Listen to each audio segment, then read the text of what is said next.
Swagger on diamonds just Sakasha trying to pick my brain and judge me like a book. I don't got many likes, but I got a lot of looks. My picture on the news, they trying to label me a crook. They say I do too much, I say I'm off the hook. They ask me where I've been, I say I just came from the hood. Smelling loud off this good, the whole day out in Jug. These niggas wanna go to war, man, I wish they would. Oakland like Baghdad in my neck of the woods. Rest in peace, my nigga Lil E, man. At the roots, he let the beats build, bitch, and we never switch. Even if I'm rich, I'll be broke like I'm Mitch. Niggas talking down, but that's headed in the wrong direction. But I knock that shit out like the boxing section. Cause they can't touch what they can't see. All I gotta do is be the same me. All I gotta do is keep it G, always be the same me. While I'm solid, boy, they can't change me, no.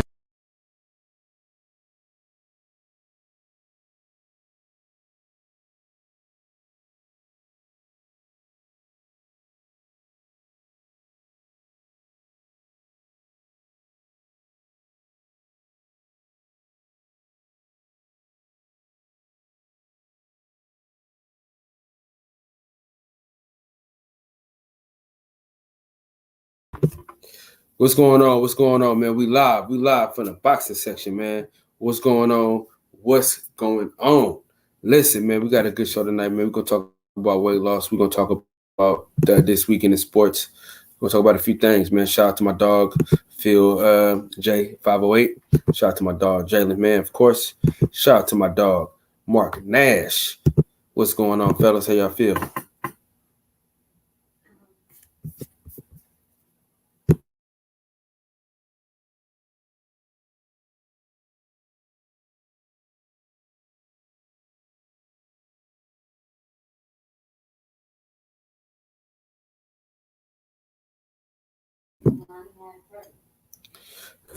Yes, sir. So we here, man. So give y'all a little bit of action, man, from the spot. You know what I'm saying? Give y'all a little bit of this. Go here, man.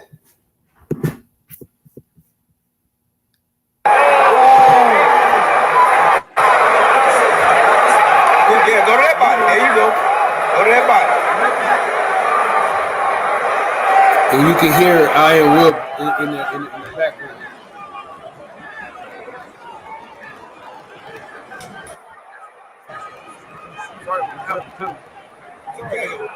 There you go. Get getting off the fuck out, bro.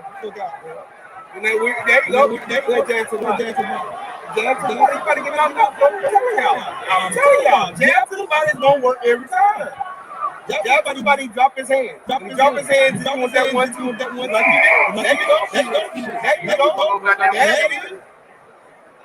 you go. There you go. Don't come in again. Get him to the body. Drop him to the body. There you go. That's right. Set your foot to it. And the little body back to drop. Yeah, really.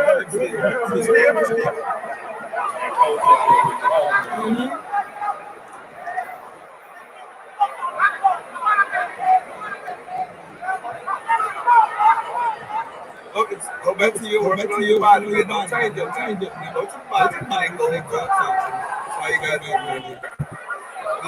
There you go. Make them change this together. There you go. Change it with it. You can go to panel at any given time. You working that jab. We just watching this fight. We just watching a little bit of clips.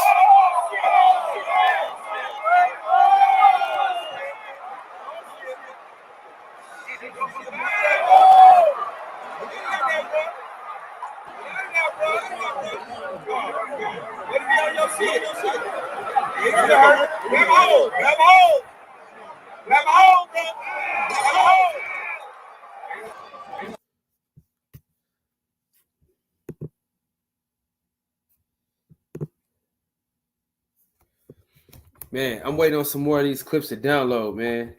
I'm waiting on some more of these clips to download, man. But it was a hell of a fight, hell of a weekend. Y'all can join the panel, man. The link is in the chat, of course.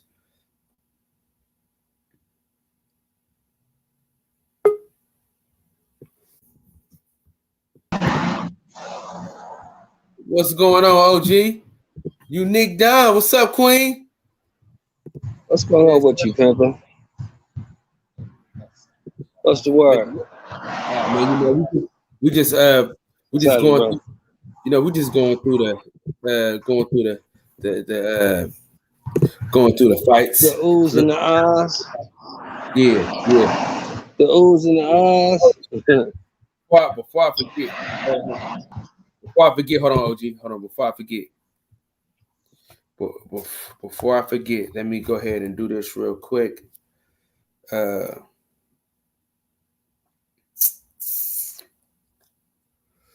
I gotta shout these brothers out. Shout out to Melvin and Wright Automotives. It's a two brothers out here making something happen, making something shake for themselves independently.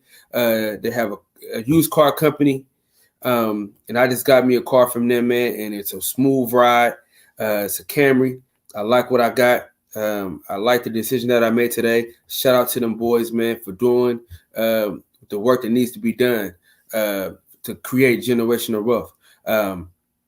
Make sure if you're in Oakland, the Bay Area, Sacramento, make sure y'all hit these, man. Y'all hit them up. The name of the company again is Melvin and Wright Automotives. You can get them on Instagram. Solid dudes. I enjoyed my purchase today. So go out. If you're in the Bay Area, make sure Melvin and Wright Automotives. They do a hell of a job getting you into a car, and they solid. If something's wrong with it, they'll tell you, and they'll work with you, man. So make sure if you are in the Bay Area, make sure you go see these boys, man. They're doing a hell of a job, man. So shout out to them.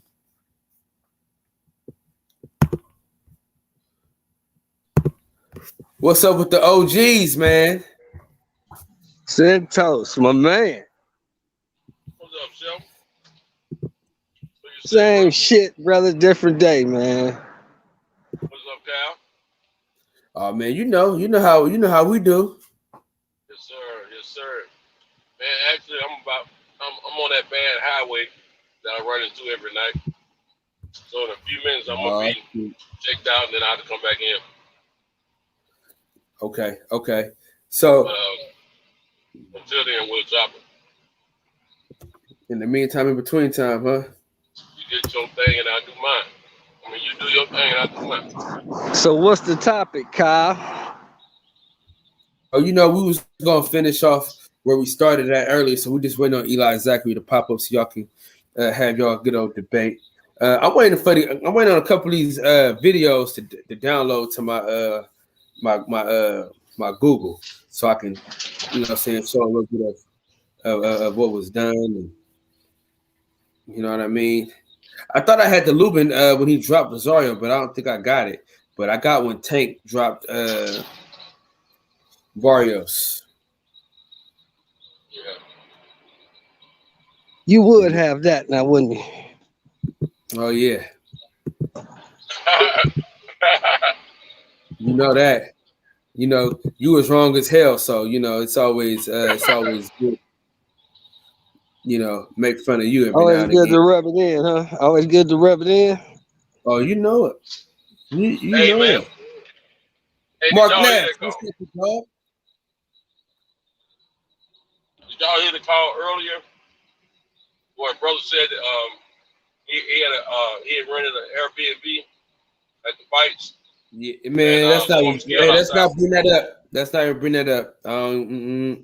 What happened? I missed it. Man. We talk about that off wax, man. I don't even want to talk about that, man.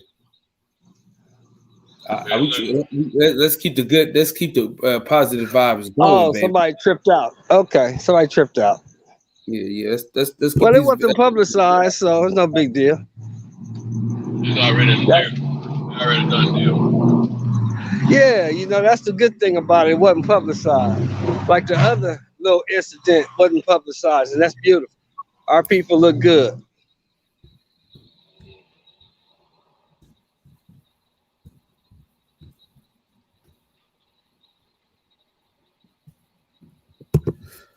What you been up to, Shem?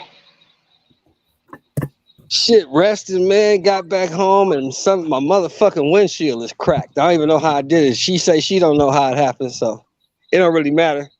Her and her homegirl just went to motherfucking Palm Springs, so I got so in the morning. Oh my bad. So I only way talking about the is if you come on. Go ahead, show. So I gotta go in the morning and get the fucking windshield replaced. Oh, okay. And I gotta get a fucking oil change. You know, just leave me here with all the motherfucking work. Hell no. Hell no. Hell no. Yeah, well, I got a bad rock chip. Well, I mean, my windshield got cracked last week in my truck. Yeah. I don't even remember when it happened. Right. But I was trying to fix it myself, seal it in. Yeah, no, that shit don't work. Yeah, I got you. How that turn out? He in a bad spot. Not too well, obviously. Hey, Mark Nash, you got Google Drive?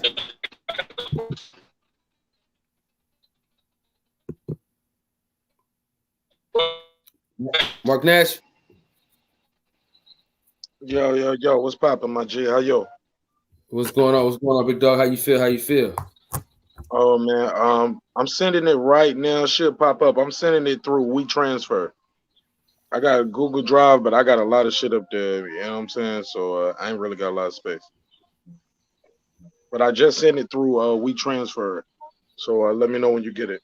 So what kind of platform is that? It's an online file sharing. So basically, you can send large files to people for free without using up your using your space on Dropbox or Google. Oh shit! Damn. So anybody can get it? Yeah, it's a website. Just go to WeTransfer. So I sent it to you. I just will have to put that email in it. But once you download it, you can send it. Yeah, you can forward it. You can share it. Say what? But I like no, WeTransfer too because it'll also send me a email to let me know when you download it. So people be like, "Yo, I never got it."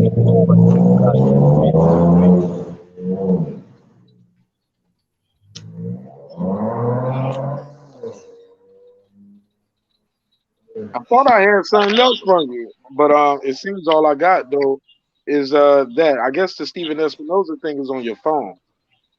Yeah.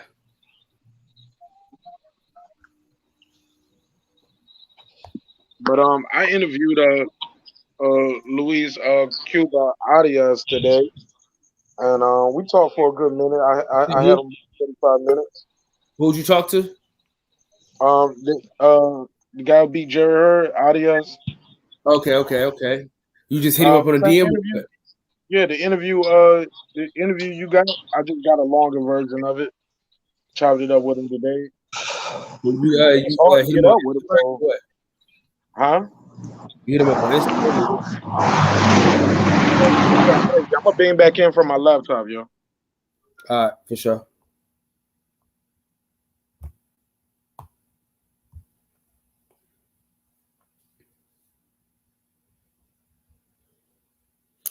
Hey, OG, y'all back? What's up? Y'all back? Where Eli working? I believe so. Yeah, he probably busy, man. I've been around today. I did the show at 12, and I just listened in a couple places, and looks like everybody's on the Loma hype train. Man, these people are fucking crazy, man. I told you, man. I could see it's your fault, Sheldon. You hyped that nigga up, man. Hey, man, shit. He looked good. I can't take nothing from Loma. He looked good. He beat the shit out of my boy. No. See, you hyped Nakatani up too much. How that ain't my fault he got his ass whooped. I thought he was gonna win. Shit, how is that my fault? He was in the ring. I wasn't. No, it's your fault because you believed in him. So whoever I believe in, if they lose, it's my fault. Hell that's yeah. What you trying to say? That makes no sense, brother, but that's okay. I think you bad Who luck. that? Who that just popped in? That Eli? That's Mark Nash. That's Mark Nash. What's up with the avatar, man? Looking all crazy shit.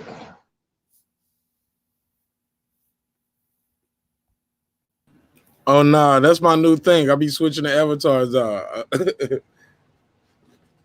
We done had Yeah. this same one for 6 days though. So what, bro?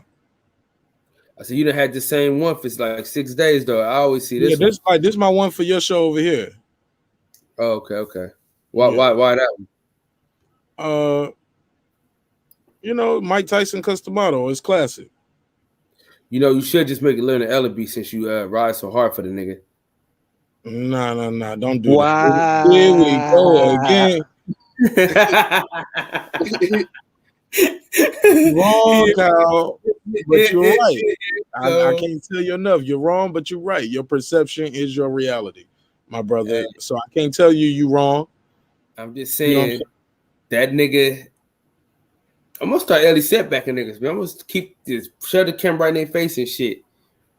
All I'm telling you is don't be the guy that asks the girl for the phone number. She says no, and then you be like, well, fuck you, bitch. You get what I'm saying? Don't be that guy. But I was trying to tell you, WeTransfer is dope. You can send large files, and yeah, man, and it'll send you a receipt to let you know when people downloaded it. So it's super dope. But yeah, I talked to Adios today. Talked to him about 45 minutes. Ironically, right there at the end, the phone dropped. I mean, like his call dropped. I was trying to get him back up. Some would say he little bro me today. Had me just waiting. I supposed to interview him yesterday. I was waiting. But you know what I'm saying? It's part of it.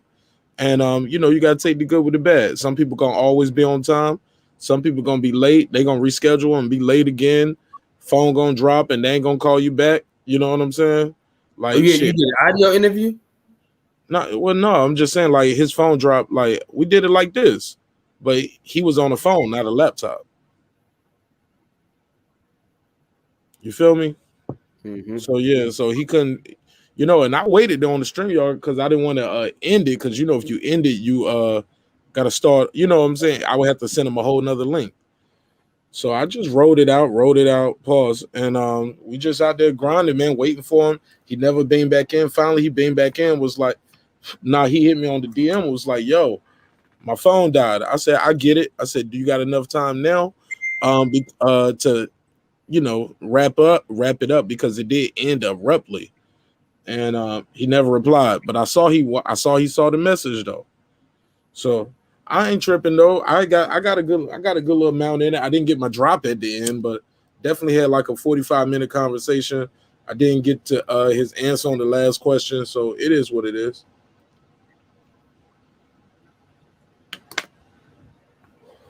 Yeah, but he took 45 minutes out to interview you though. So I doubt that he tried to little bro you, because he gave you a lot of time. You know what I'm saying? You're right. I don't take it like that. I'm just talking about the day before when I was like waiting for him, and he finally hit me back and said he forgot. Told me to let's do it the next day, but remind me throughout the day. I did that, but he didn't reply until right there at the end. So you know, your perception can always be your reality. I just know I interviewed Hall of Fame fighters who are on time. You know what I'm saying? Yeah.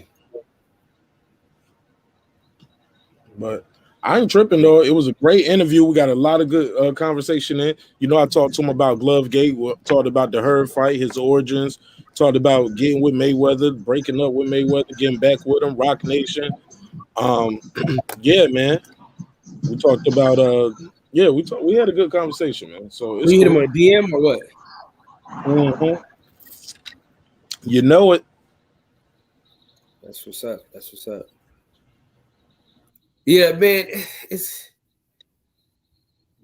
I'll be back on my grind soon and very soon. Now that I got my car, I'm gonna be able to do more things a little bit. For sure. Hey, look, man. Yo, I don't know if y'all saw it where y'all was sitting at, but from where I was sitting at, when they put Matt Barnes and Steven Jackson on the screen, they were booing in my section. They was booing him, and I was like, wow, look at the Kwame Brown effect. Like people are Kwame Brown kind of changed the perception and the way people see him, you know? Mm-hmm. Yeah, that could be it, brother. Yo, how do I get the damn foul though, bro? Hey, fellas, my phone finna die. When I get back home, I'm gonna log back on. For sure. Click the link. It's the link that should say download, bro. It's still downloading. Yeah, it's just a big file. It's like a gigabyte, I think. Mm. Well, the reason why I was going to LA was for Durbin Price. And he ain't fighting, so I'm probably not gonna go, especially after this shit that Chris Colbert, man, he was one of my favorite fighters, man. But why can't people just leave well enough alone? That's all I gotta ask. That's my biggest question is why can't people leave well enough alone? You know what I'm saying?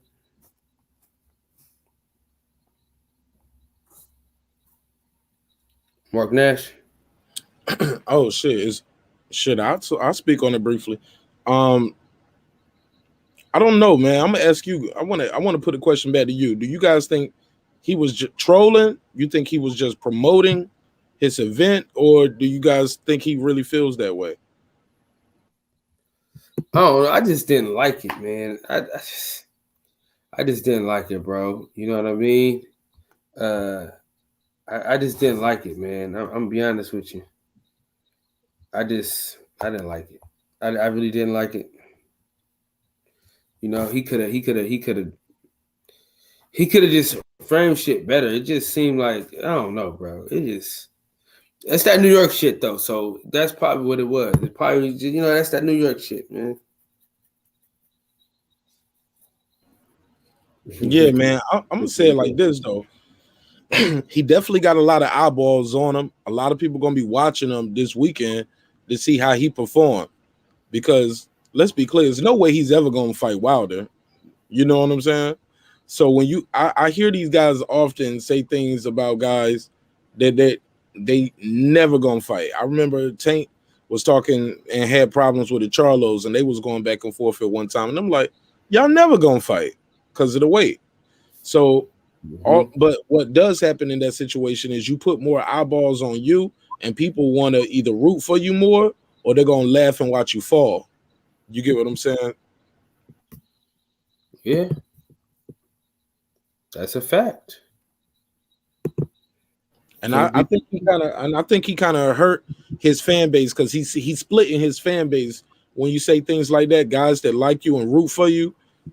You know what I'm saying? They like and root for Wilder too.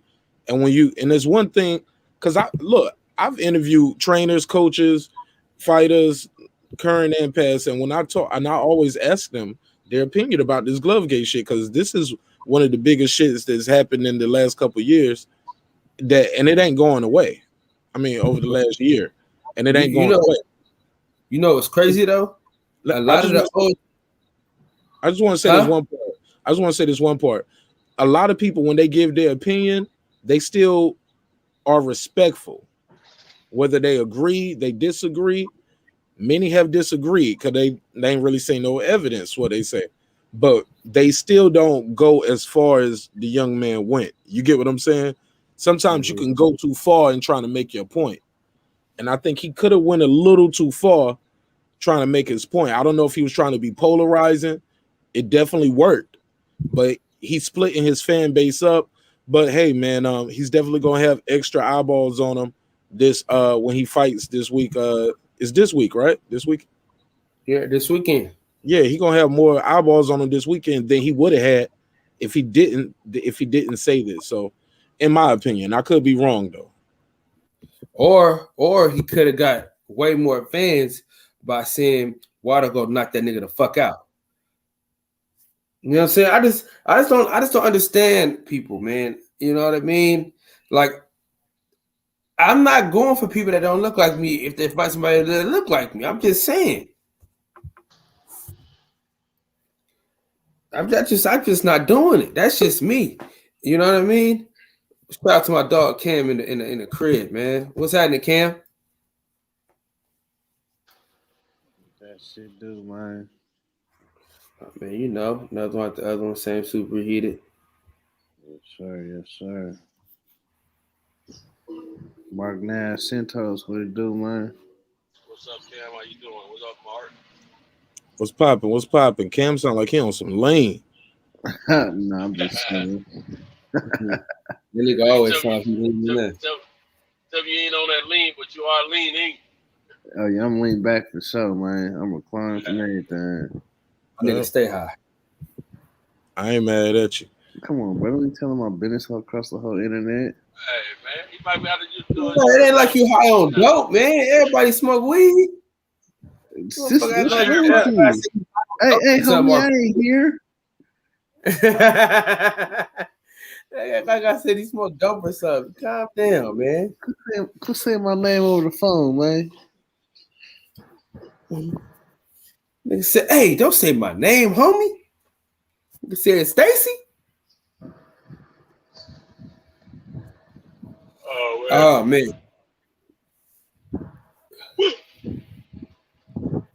Sorry, fellas, I had a little yarn there. I forgot I had my mic in there. Hey, shit, I had a yawn too, fucking with you. You heard me? Man, I think I might be caught up on my sleep now, man. I was still a little behind on my sleep. hell yeah, man. I'm still tired as hell, dog. I'm still tired to the moment. Yeah.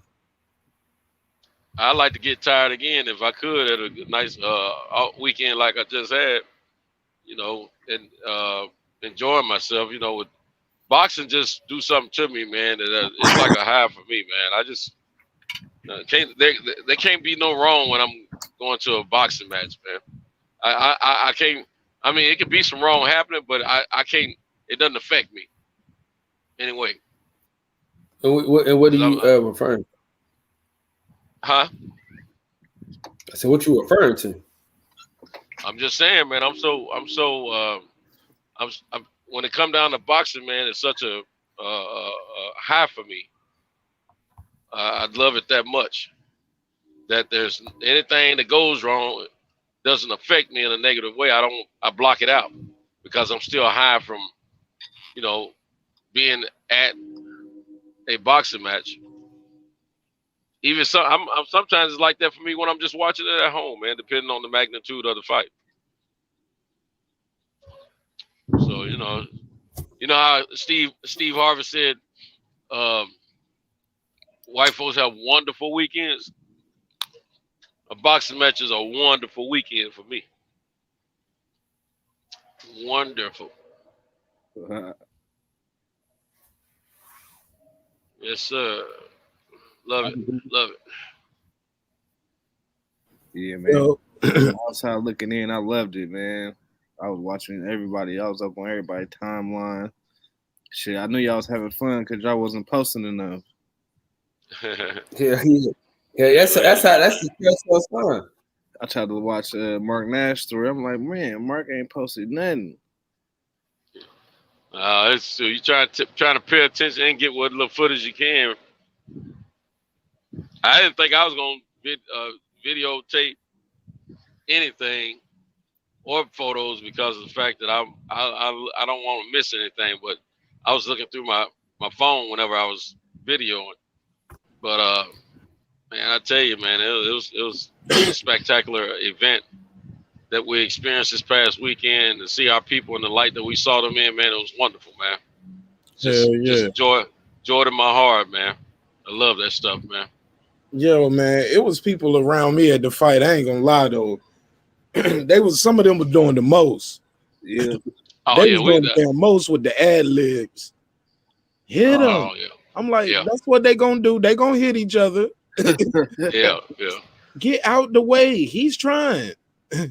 Or somebody, this one dude, he was in front of me with his shorty. He kept turning around talking to me the whole time. I'm like, nigga, you need to be talking to your bitch. I'm talking to me, nigga. He turned around, man. Hey, man, he might have got that round. What you think? Like, nigga, believe in your choice. Believe in your judgment. It's okay. I'm joking, though. I'm joking. By the end of it, though, you supposed to be the new friend and shit. You feel me? I'm joking. That's what I'm telling He you. really I'm didn't want to joking. By the bring end her. of it, he subscribed to my channel. He actually was on my show on Monday when I went live. I saw him in the chat. Like, yo, you heard me from the fight?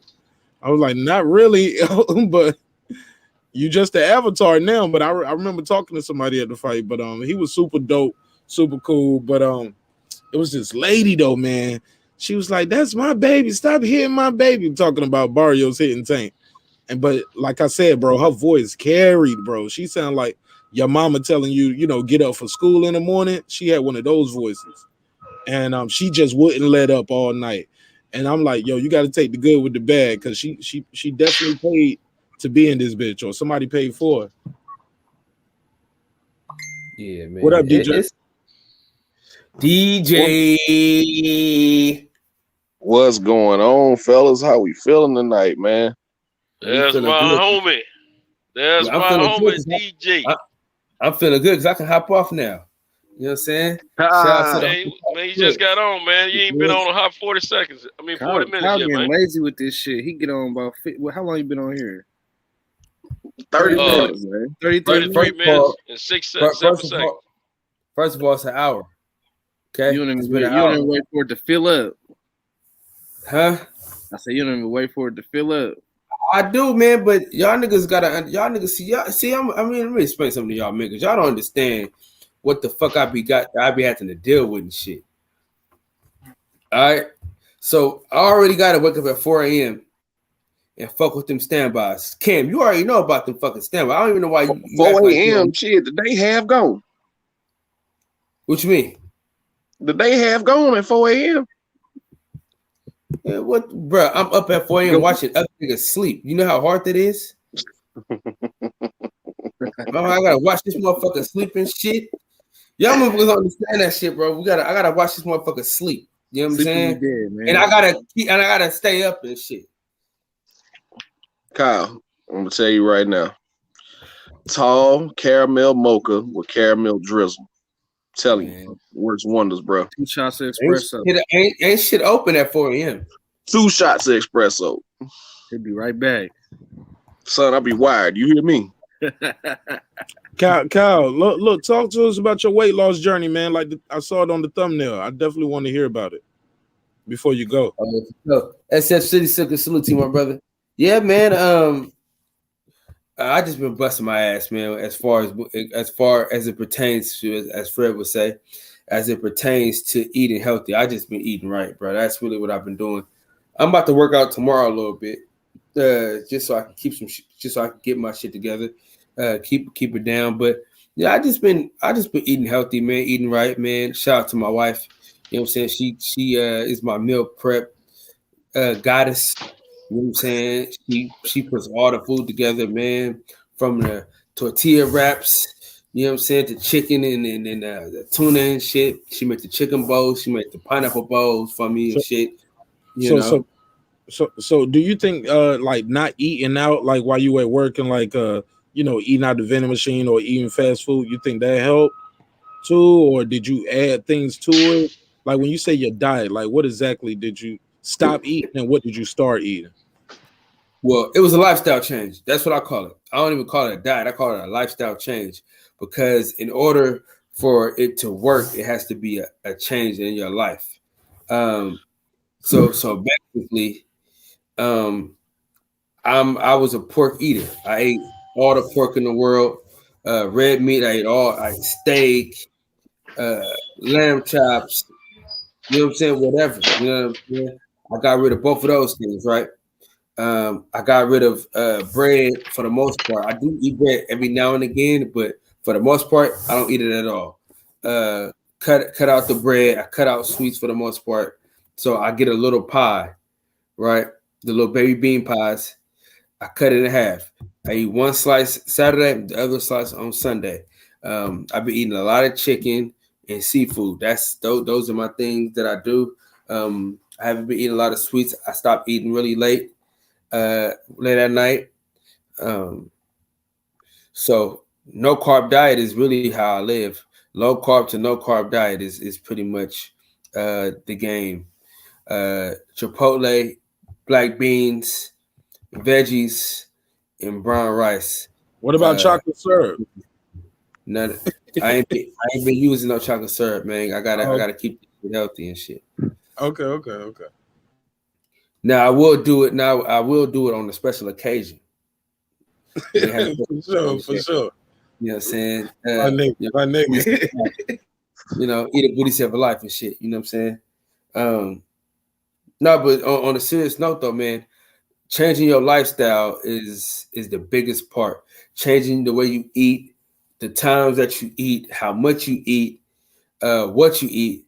It really helps, man. I lost 30 pounds in 30 days. I mean, shit, damn near. What's that? I started in 3 months. I lost 30 pounds, so 10 pounds a month.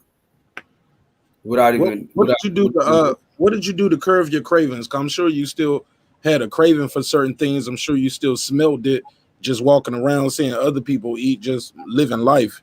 Like, what did you do to curb your cravings when you see that cheeseburger on TV or the pizza or whatever your guilty pleasure is? How did you say, nah, I'm not going to do it today?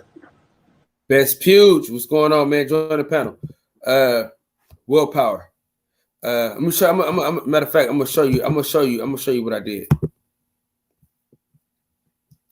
I'm gonna show you exactly what I did. That right there. I looked at this fat motherfucker right here, and I said, "Get your shit together, bro. Fuck is you doing out here?" You know what I'm saying? So every time I would even think about some shit, I would look at this picture and see how fucking fat I was, double chinned up and shit.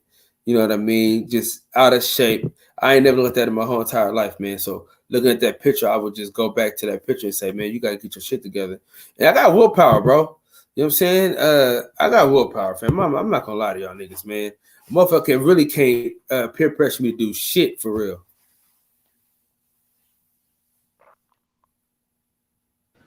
Sure. Yeah, but you just got to have willpower, man. You got to have willpower and your consistency. That's the main thing. Keeping the main thing is the main thing. You feel me? You got to make sure that you got to make sure you're on top of your shit. You know what I'm saying? You got to have a purpose. You know, you got to have a purpose in what you're doing, and you got to get on the damn scale. You know what I'm saying? You got to get on that scale, and you got to work the scale. You got to keep getting on there. And the scale is going to force you either to work harder or give up. And I chose to work fucking harder. You know what I'm saying? I looked at that scale. I said, okay, I'm down a couple pounds. Okay, good. Oh, shit, I'm back up. Damn. All right, let me go back harder again. Let me go back. Let me get this. Let me go even harder on my diet. Let me not eat this or that. Let me put this away. Let me not do this. So it's really about changing your lifestyle and looking in the mirror and saying, get your shit together.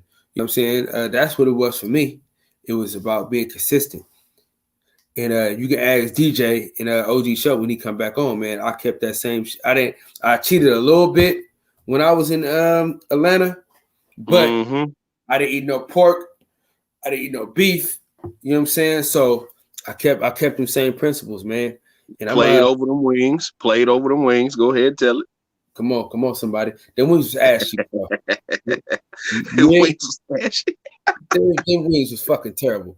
That motherfucker with that, I shouldn't have trusted him because of that fucking hairstyle he had. That shit. But I said, man, the motherfucker to cut that shit. So that's when I knew that motherfucker went about shit. Yeah, man. So that's what it was. That's what it is. You know what I'm saying? Just making sure you do the right shit.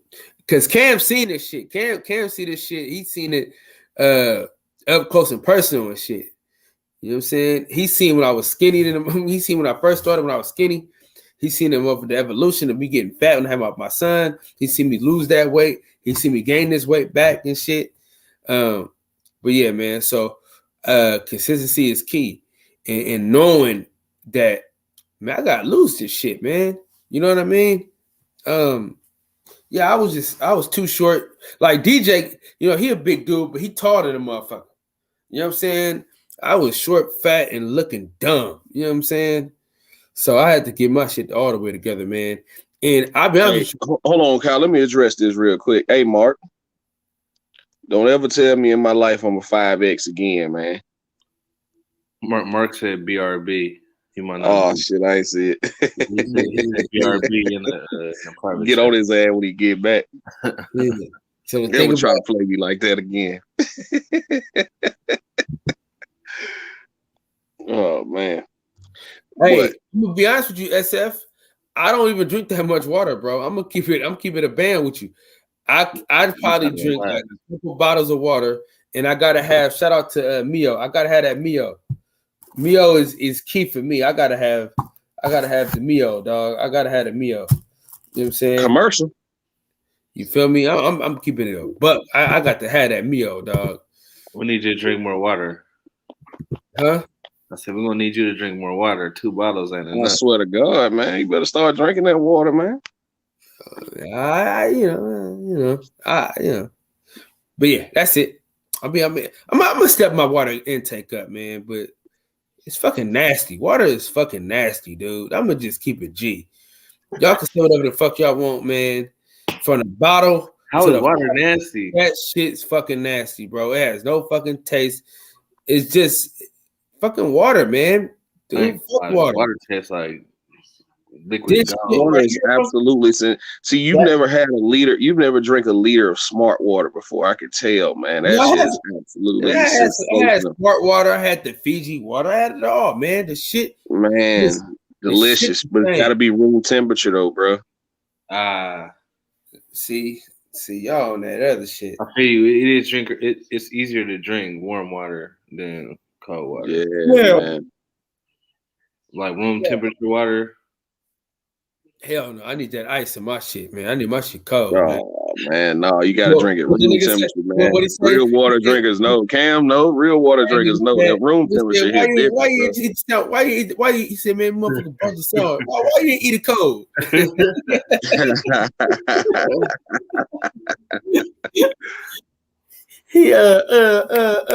Sandwich.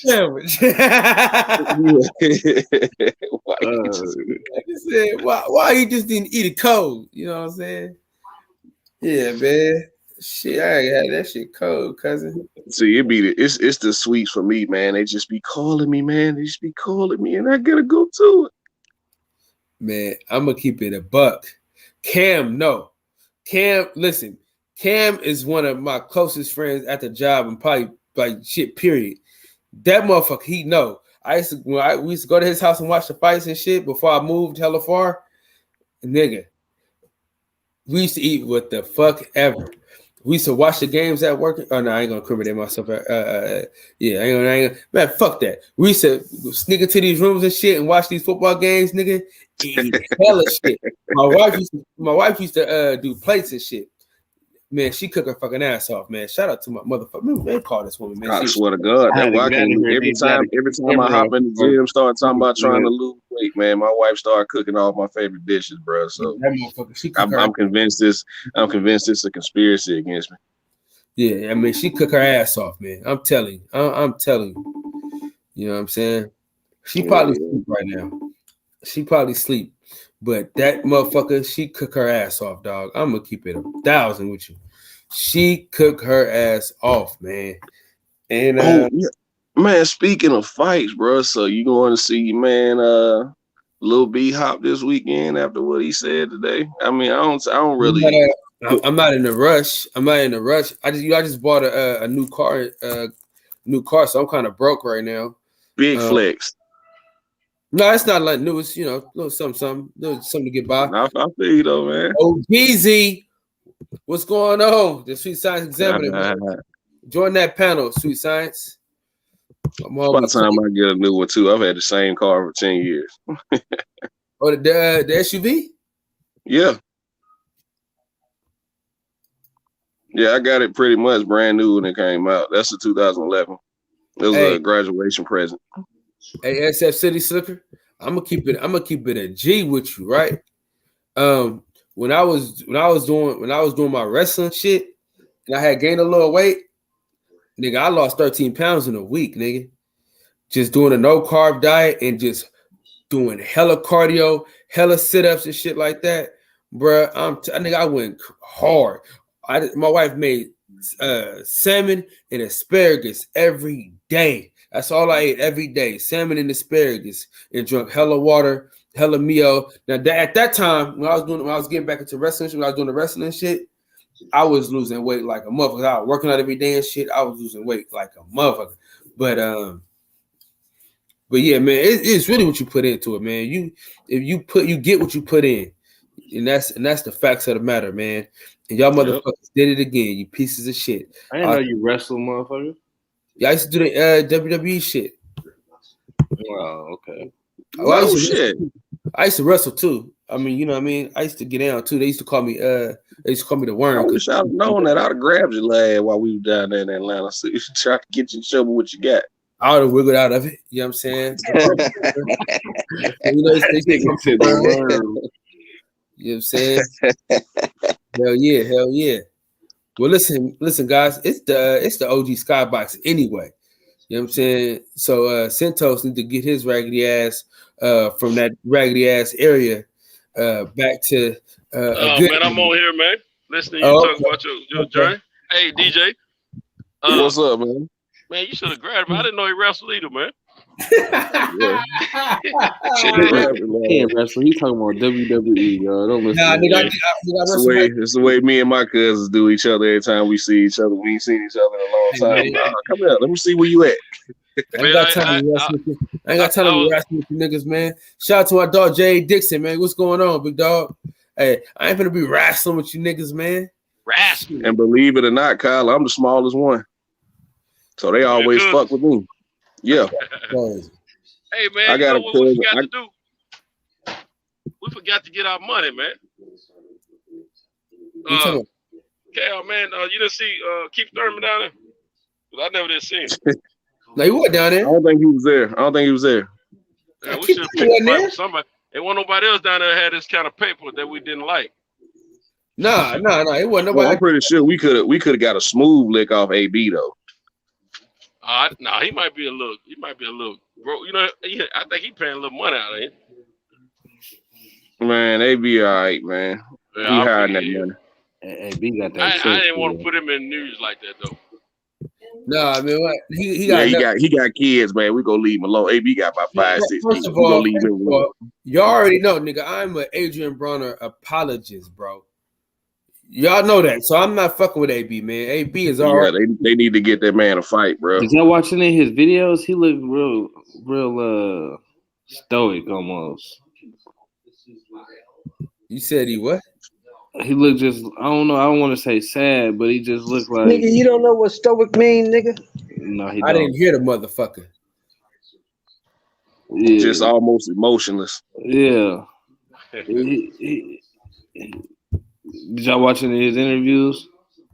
Not really. No, not for real. Oh, you talking about on the weekend? I just want the man to get him another fight, man, because he sat up there on that podium back in January and he was like, y'all please keep me active. And here it is, almost July, and the man ain't got a fight. He ain't got another fight yet. So, you know, I'd like to see him on that Spence undercard, man, for sure. But yeah, ain't gonna happen. He did get interviewed. I did see one interview, and it may be the one you're talking about. This youngster was asking him on a scale 1 to 10, how quick can I whoop your tail or something like that. And AB had to look at him and figure out what he was saying. It's like, bro, like you for real right now? I seen that sentence. He like, you for real right now? He said, man, I'm thinking like a -2, man. What do you say? No, who just said that? Who just said that? Was that Jalen? They need to leave Regis alone. That's Tank food. Yeah, that's Tank's food. Leave him alone. No, I don't think Tank gonna fuck with Regis. I don't think Mayweather gonna fuck with Regis. Man, Shelby, we spoke about this earlier today, man. Regis is tailor made for Tank. You know what they Regis is tailor made for Tank. I think that'd be a good Y'all know what AB taught Mayweather? What's that? Man, I'm gonna keep these training wheels on this nigga, man. I need this money. I need this paper. Cause AB was fighting too many. He fought every goddamn body, man. That shit was crazy. Yeah, AB didn't turn down no phase. Hold on, real quick. Let's watch this for a minute, man. Yo, if y'all wasn't at the fight, man, y'all can see this.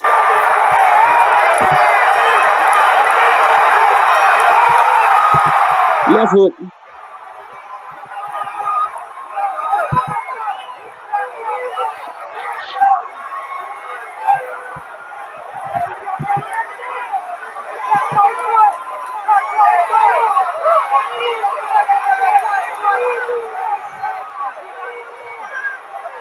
That was our boy that was next to us.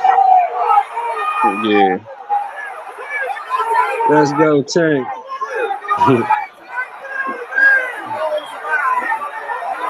I can hear my country ass in the background.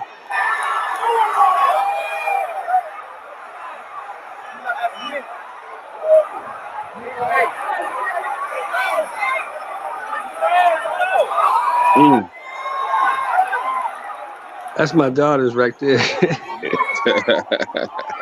They ass was screaming like a motherfucker. Oh, hey, Sheldon, I got them good on my video, bro. Man, I swear, all through that Lubin fight, all you can hear is Will, bro. Hey, yeah. Hear? There she go.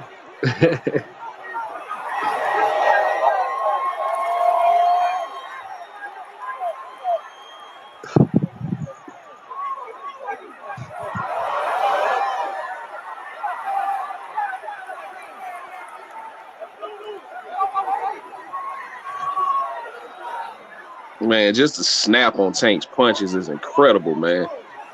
His quickness, he's real quick. He has intentions on all of his punches. Right. He don't waste no shots, that's for sure. When he said that in the interview, I was like, yep, that's right. He don't waste no punches, man. Yeah, that was good shit. Yeah.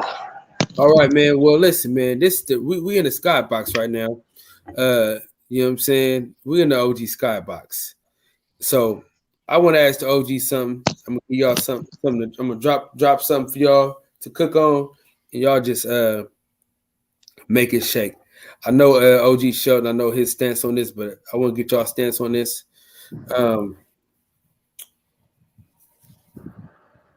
Where do we go? Hold on, let me see who we got.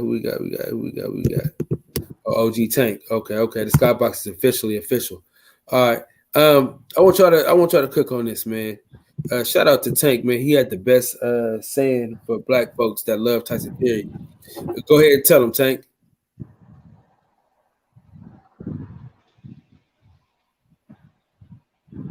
Thank you. Muted.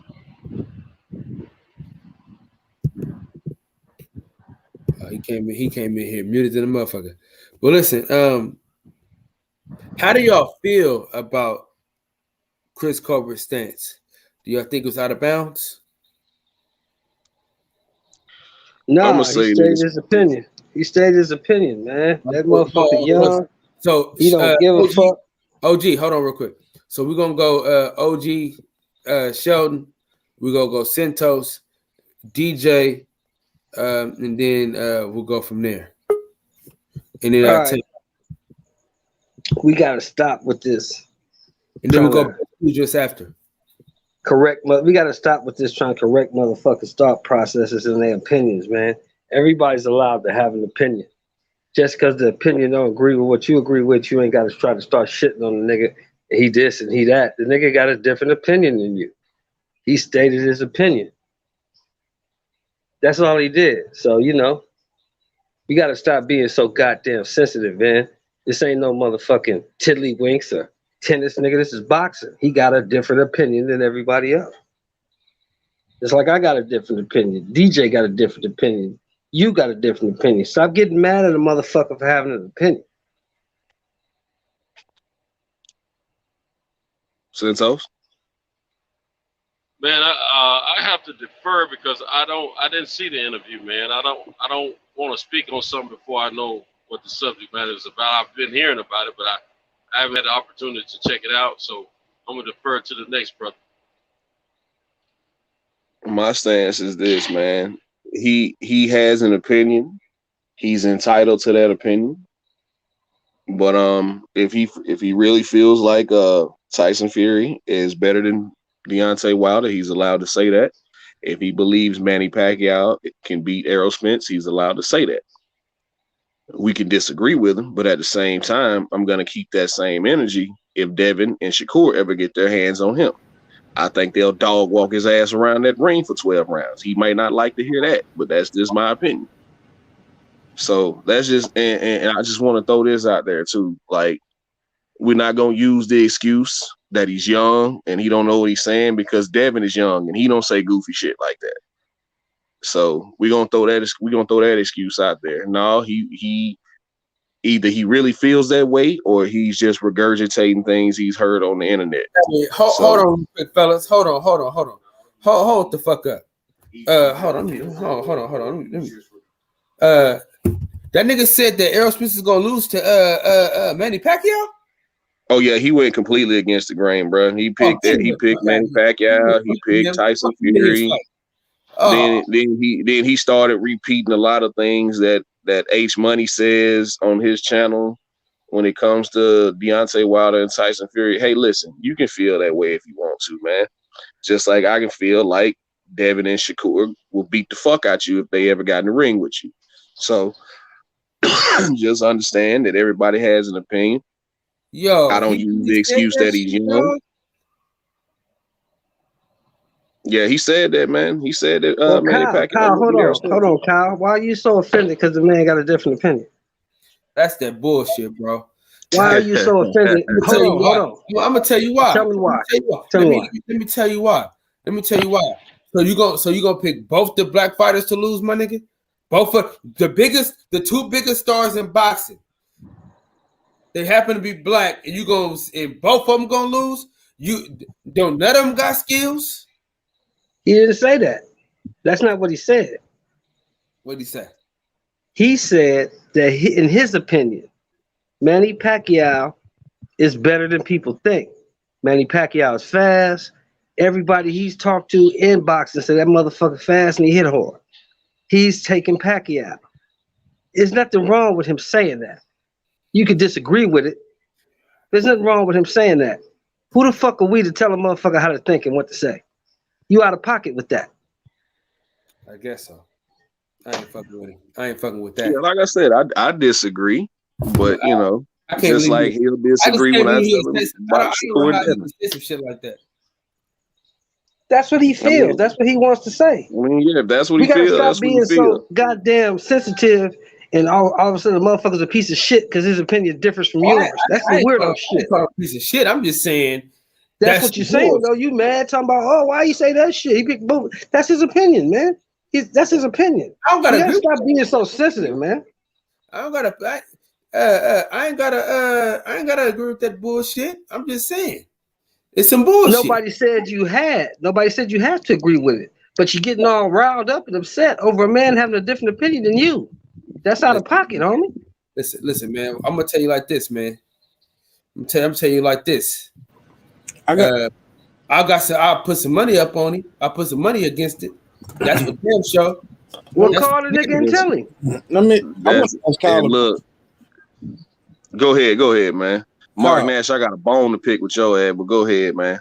Man, I'm sorry, brother. I try to make it right, but let's work it out, bro. No, we got smoke. Hey, man, I want to work it out. I want no more smoke. Hey, but seriously though, for you, my brother, is this: is your biggest issue with the comments that he made, or just the fact he picked fighters that weren't black fighters?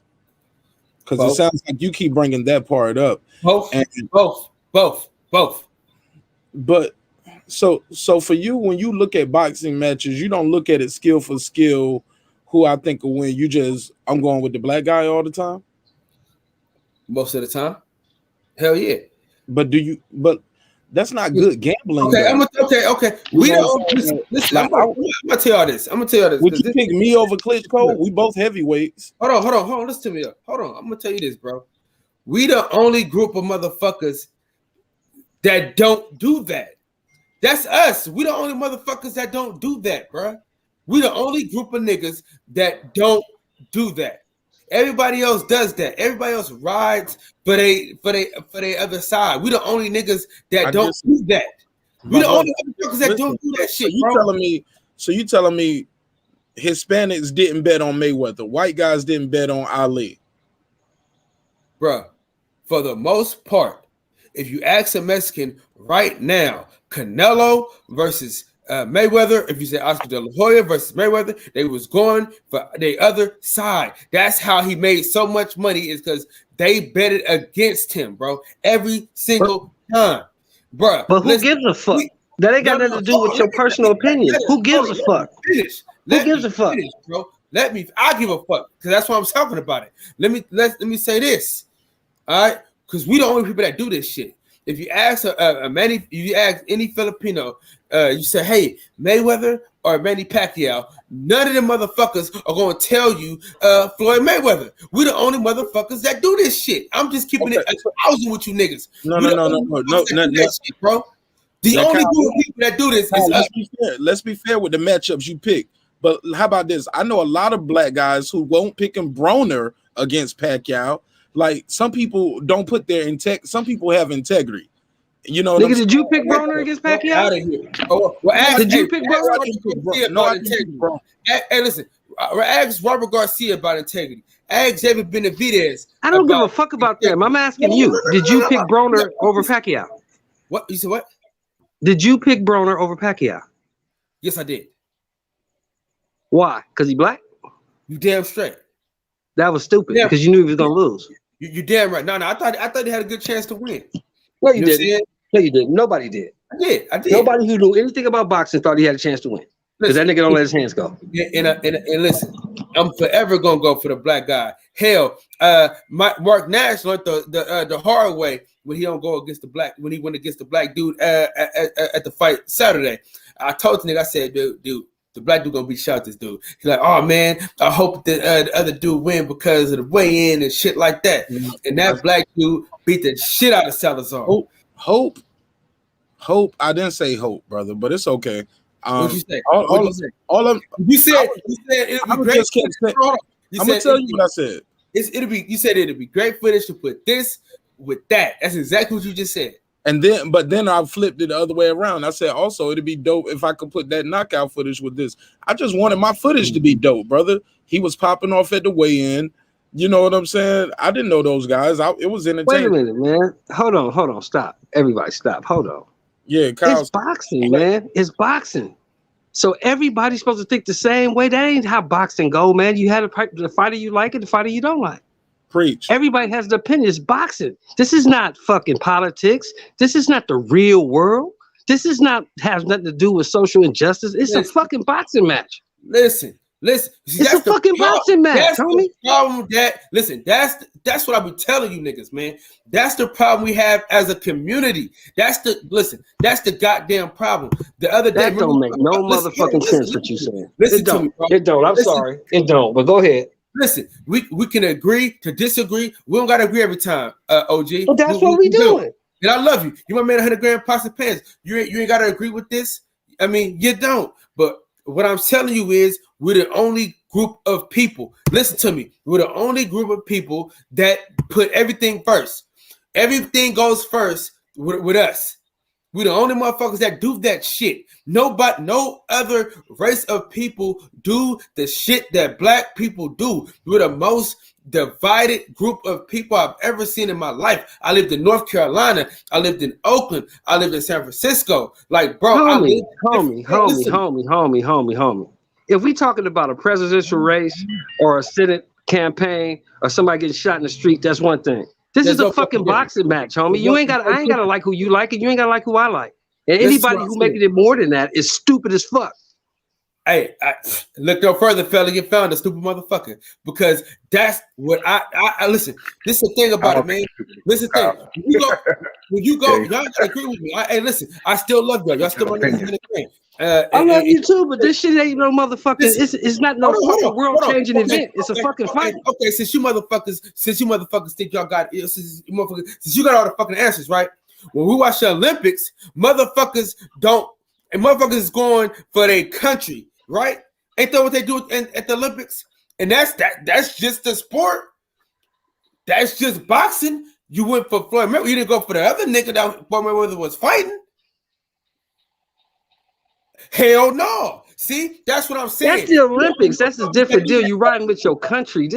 Come on, man. You taking this shit way to the left, bro. And riding with your fellow black man.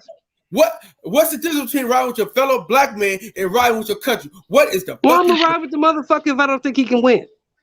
Man, get why would I ride with the motherfucker if I don't think he can win? You roll like a tiny sorry ass. You roll with Mario Barrios weak ass. You do the motherfucker because I thought they could win. They didn't.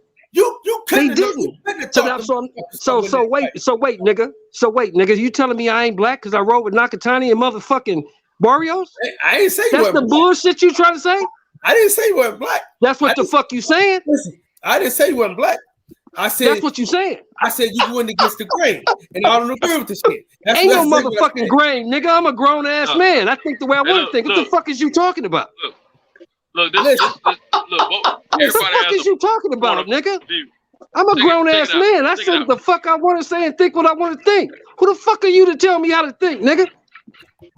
But that's the same thing. Isn't that the same thing you did when he said he telling you, we're the only niggas that think like this. That's what I'm saying. But isn't that the same thing that we're saying when we say that about Kyle when he said he picked Adrian Broner over Manny Pacquiao? I mean, he have a right to pick who he want to pick for whatever reason he want to pick him. Just like we all have a right to pick whoever we want to pick. But he ain't got a right to challenge my blackness because I picked somebody else. He don't have a right to do that. They don't have to, but you said the same thing when he said he picked Adrian Broner. I don't give a fuck what I said. He don't have the right to challenge my blackness when I pick a different person than he does. He said he did. He said that's not what he was saying. That's exactly what he said. I know what the fuck I heard. Okay, but I'm saying no. He's saying that's not what he was saying. So that's well, he needs to clarify what the fuck he was saying then. I thought that's what he did. I thought that's exactly what he was doing. Hold. I thought he was clear. I thought he was clearing up what he was. He ain't cleared up shit. He didn't clarify it. Hold on. We going left and we need to go right. Let me tell you this. See, this is the thing. See, if we was unified, see, that's the thing. I'm talking about unity. I don't give a fuck about the black, the white, or whatever. It's unity. Every other race got unity but us. Nigga, that's exactly what I'm talking about. See, if we was all going for the black guy, man, you wouldn't be arguing right now. See, that's the point I'm making. See, if we was all going for the black guy, we wouldn't be arguing. That's not boxing, right homie. Now. That's not boxing. Bro, that's not boxing. So when Ray and Hagler fought, who did you go for? The black guy? You go for who you like then. Ah, nigga, shut up. I'm done with this conversation. I mean, you could be. I'm just keeping it. Check it out. This is what's up, man. Everybody's entitled to their opinion. You choose who you feel you like the best in the fight. If it's because of race, then that's what it is. If it's because of skills, then that's what it is. A true boxing fan, first of all, a true boxing fan, just like a true football or basketball fan, you're gonna pick the team that's either your favorite team or the team you feel is more skilled to win. All right. So me personally, I consider myself a boxing fan first and foremost. If I look at a boxing match and I see two fighters for the first time, nothing, and I come in the middle of the fight, I don't know nothing about the fight or the fighters. I don't know none of their backstory, none of their history. Naturally, I'm gonna roll with the brother, okay, and instead of the other. Now, at the same time, once I know better, I do better. If I know this guy's more skilled, he's got a better history, whatever, I'm going to speak on facts at that point because I know better. And what I'm going to do, I'm going to say this fighter, I think, will beat that fighter. I don't care what his skin color is or what country he come from. If he's good, he's good. If he's not, he's not. We do a little bit too much with this race thing about going for our guy. Now, it's okay to support our people. I agree. I agree with both you guys. I agree with Cal. Say we don't support our own enough, but it ain't all about supporting just in boxing. There's a whole lot of other stuff to do with that. Now, I agree with my brother Shelton about choosing who you feel is the better skilled fighter, because that is boxing. I agree with Shelton on that, but we can't overemphasize emphasize that it's got to be black first. That's wrong, because it's about skills.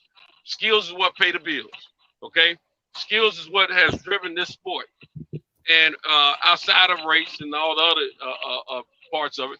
But a true boxing fan, this is the thing here.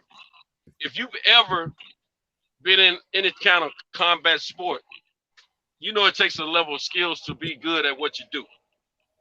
Or it ain't even just about combat sports in general. It takes a level of skills to be good at what you do.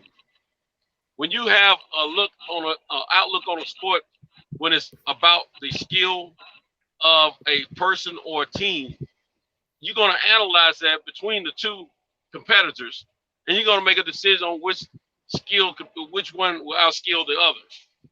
All right. Now, you can also come back and say, I know it might go this way because this person or that team has a little bit more skill, but that's my homie, and I'm riding with him.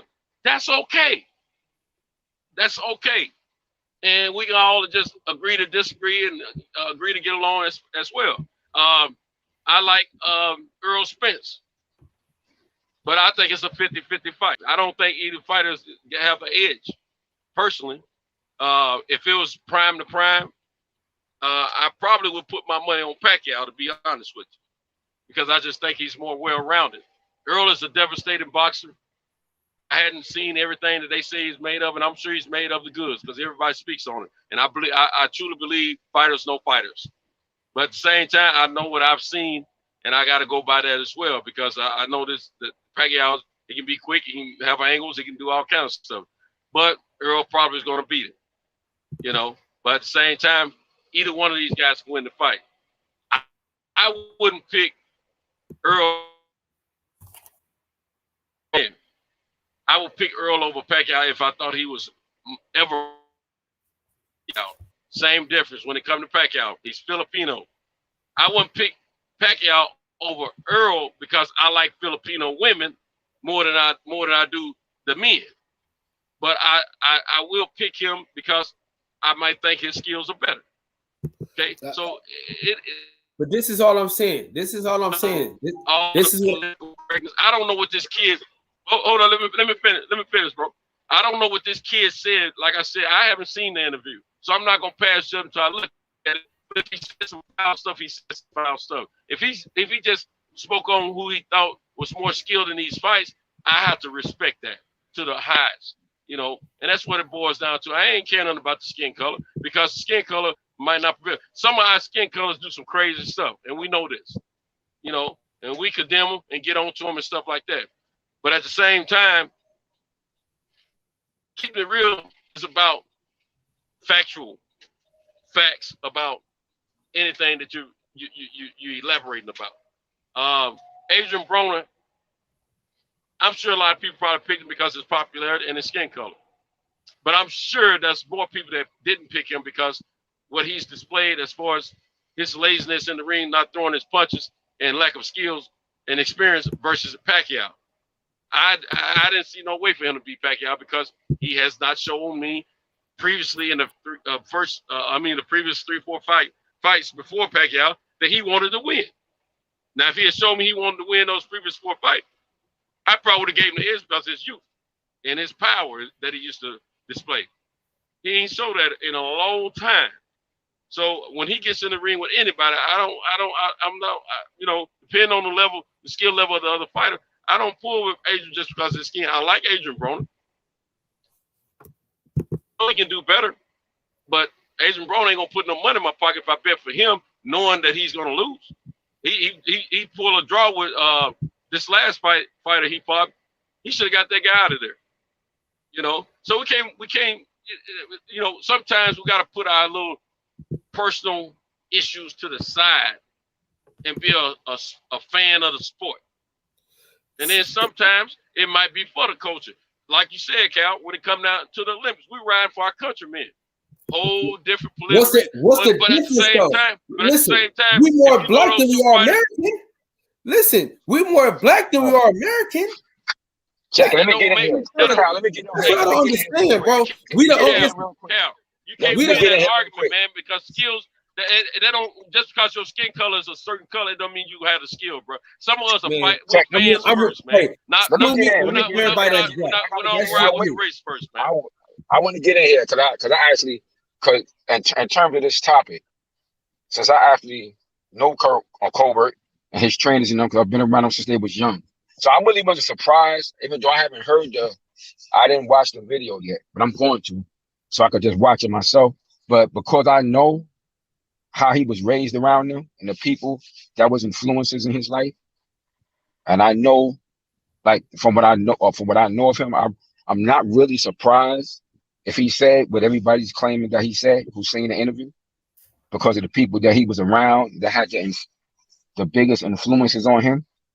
Like my man Sosa in them, who's been his trainer since he was 12 years old, all of which I know quite well. So I'm really not necessarily surprised if what everybody who's seen the video said that he said. So I'm not really surprised with that if that's the case. But I'm going to watch the video shortly, actually, because I want to hear this, watch him say it out of his own mouth, so I can see for myself.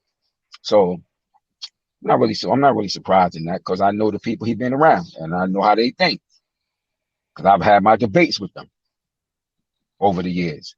You understand what I'm saying? So I'm really not surprised in that regard. But to Kyle's point, when I was on a little while ago, when it was on Fred's show, before I got on here, I left his show because I seen something pop up on my thing with Robert Garcia. Ellie sat back, did an interview with him, right? And it was talking about the fact of, they're talking about the possibility of Canelo fighting Beterbiev. So I wanted to see what they were going to talk about. So I went and watched the video. I left Fred's show for when I watched the video. And you know Ellie, you know how Ellie get down. And he got to that question. And he asked him, what do you think? Canelo versus Beterbiev. Shit, he didn't hesitate. He's like, Canelo gonna win that shit. He didn't fucking hesitate. Now, I think Beterbiev gonna beat him at that fight. Because that light heavyweight. I think Beterbiev, that's why I'm going for that shit. But he didn't pause one fucking split second when Ellie asked him that shit. He didn't look, you didn't see his eyes go up to the right. Oh, let me think about that shit. He's like, Canelo's gonna win that shit. Who was this? Huge? Who was this? Robert Garcia. Robert Garcia. He did not fucking hesitate. One eye on. You didn't see his eyes go up to think. Let me think for a second. No. So I understand to Kyle's point when it comes to that shit, that we quick. That's why, even though I know what I know about boxing, and I have my shit, sometimes I'll defer that shit on a certain segment, depending on the circumstances. But I understand exactly what Kyle's saying, because this is what we do. This is just how we do as a people, the so-called black man here. This is our mindset. We do this shit with everything. You know, I was just on. I seen brother sent me this thing a little while. One of the coaches from the gym sent me this thing about the sister who turned her back when they was playing that national anthem. So he sent me the thing. I went on it. I checked it out. So I always go to I went to the comments after I saw her speak, and it was a mad fucking black people on there that was shitting on her. Of course, you had them whites and the other motherfuckers from other countries, but it was mad fucking black people on there shitting on her too. So I know exactly what Kyle is speaking to. You know, like I went in on that shit too. I wrote a long ass comment on that shit in support of her. And I went directly, and I was going at some ignorant ass black motherfuckers more than anybody else on there.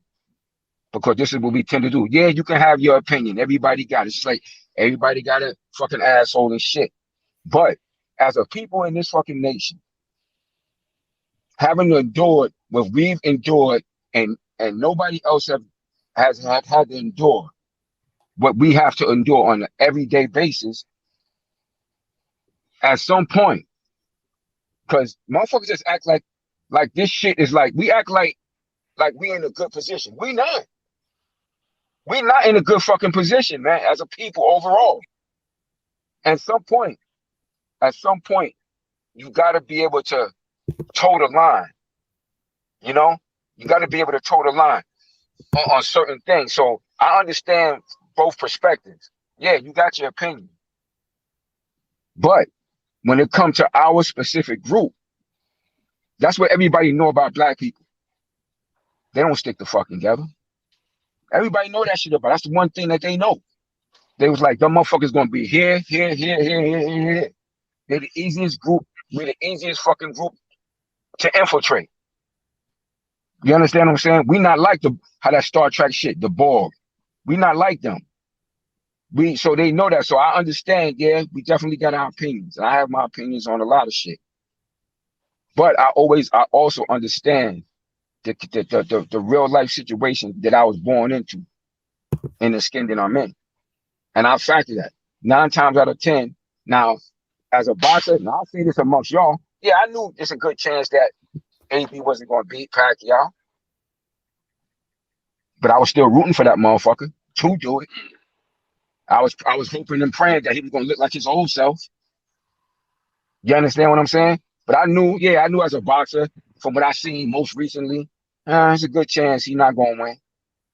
But I was rooting for him to, hoping and praying. So when somebody asked me the question, I broke it down like that. I said, yeah, if he fight like his ability and he's capable of, he got a chance. You understand what I'm saying?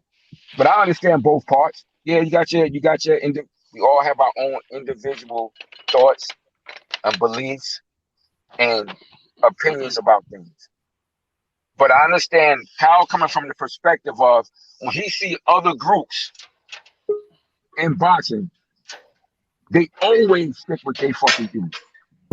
On the percentages, on the higher percentages. You may see one rogue Mexican go against them. But 99% of them gonna go with Canelo. You understand what I'm saying? You'll see 1 or 2. But when it comes to us, it's not like that. You're gonna see fucking 50 or 60% split with that shit. So I understand both points of view, but I definitely understand exactly what Kyle's perspective is because I see this shit constantly, every day, in all fucking formats, man. Let me say this. All right, so let me step back on that. But I just had to interject. That's why I waited and let everybody get that shit out because I understood exactly what he's saying. Because I literally just seen the antithesis of that shit with Robert Garcia when Ellie Setback asked him that question. Which he never do. I ain't never seen him bet against the fucking Mexican fighter yet. Never. You understand what I'm saying? Never. Never. He's gonna roll no matter when it's clear, even though if it's clear evidence that the other motherfucker is better. All right, but I yield. For sure. Let me say this though. Let me say this. Please let me say this. All right. Now, we know Julio Cesar Chavez Jr. is the worst motherfucker. The worst motherfucker when it comes to this boxing shit. Y'all ain't never heard no Mexican in the I ain't heard no Mexican say nothing bad about Julio Cesar Chavez Jr.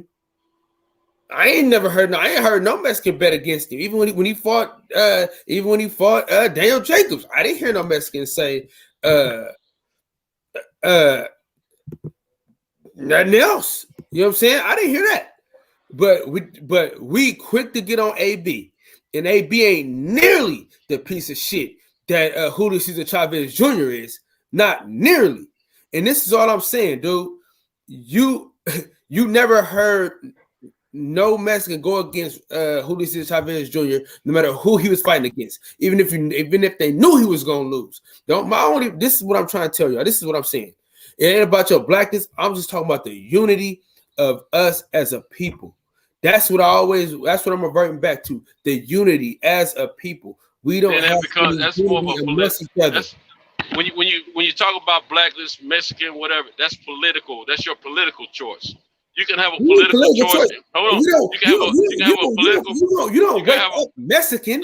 You can have a political choice and a fighter. You can't just wake up Mexican. You can have 2 choices when it comes to fights.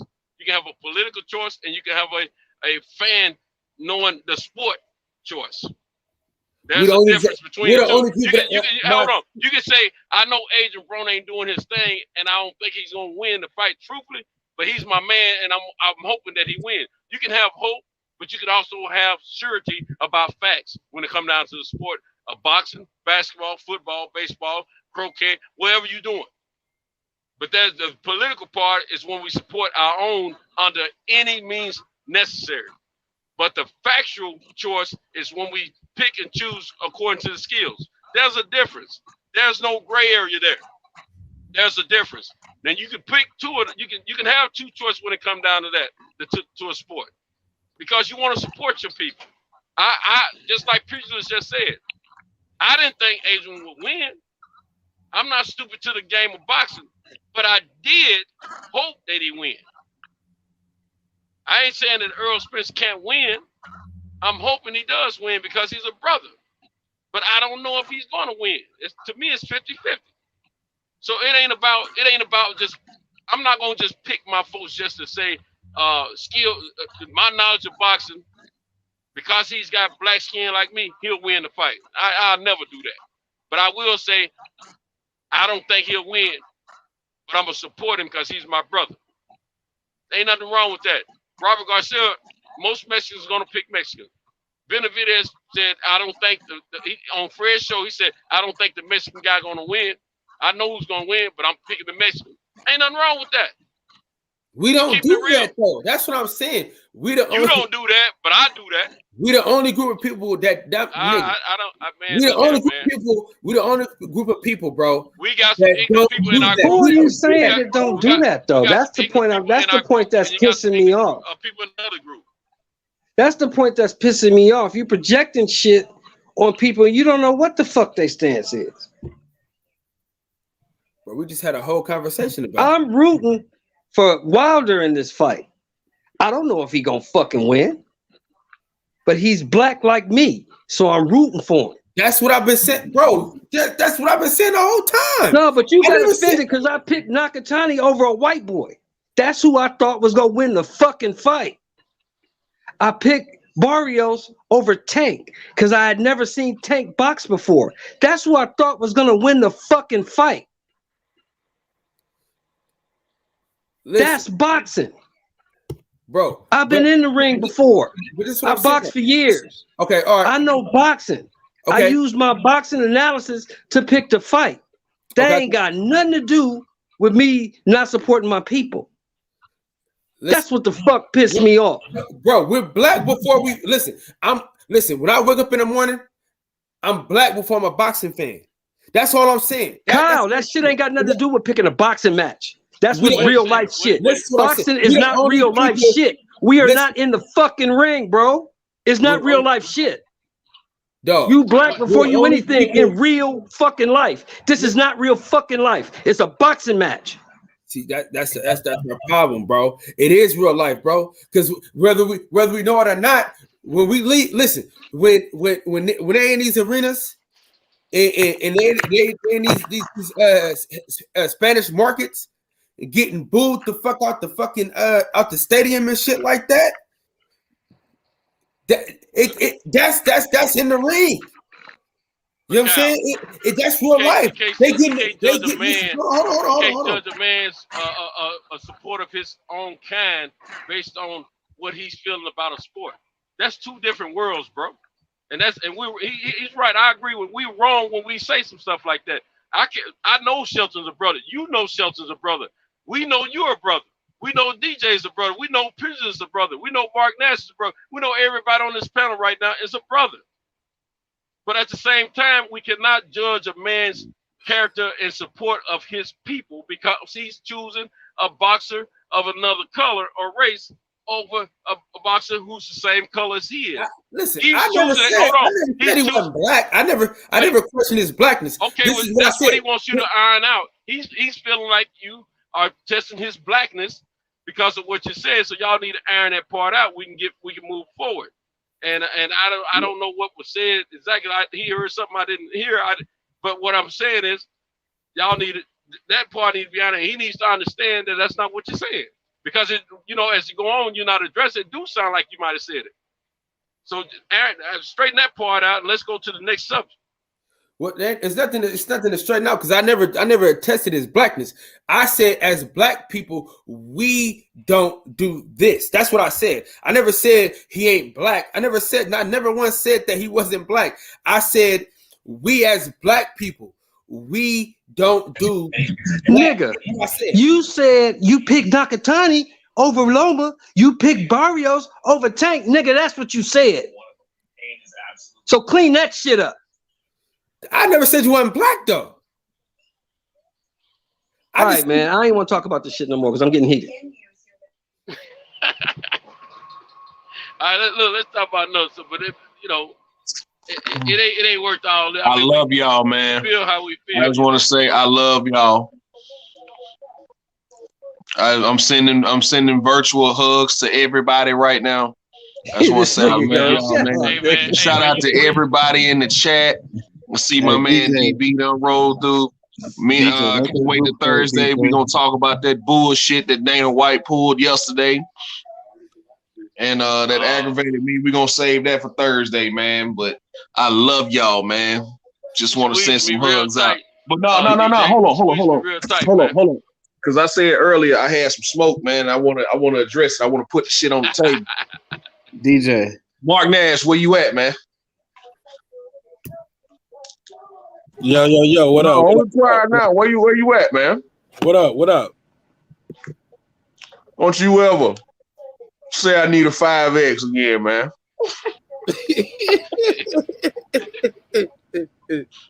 I'm sensitive about my weight.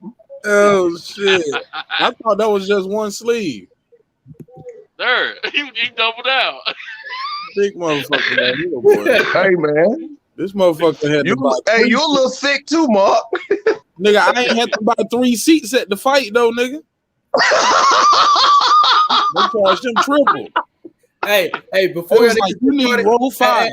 We not gonna talk about them 2 umbrellas you put together to make that bucket hat either, nigga. Hey, listen. Before niggas get started, hold on. Before niggas get started,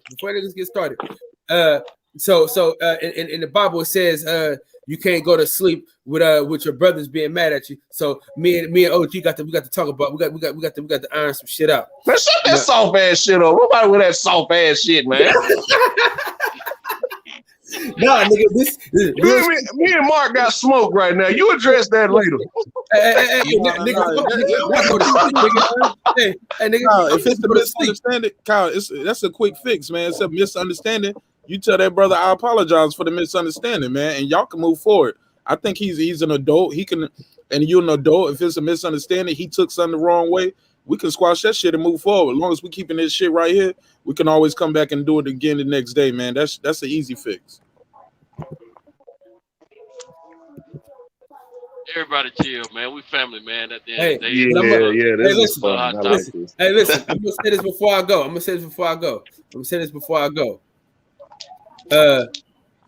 Everybody in the chat, I think we got some trolls in here because they talking some bullshit.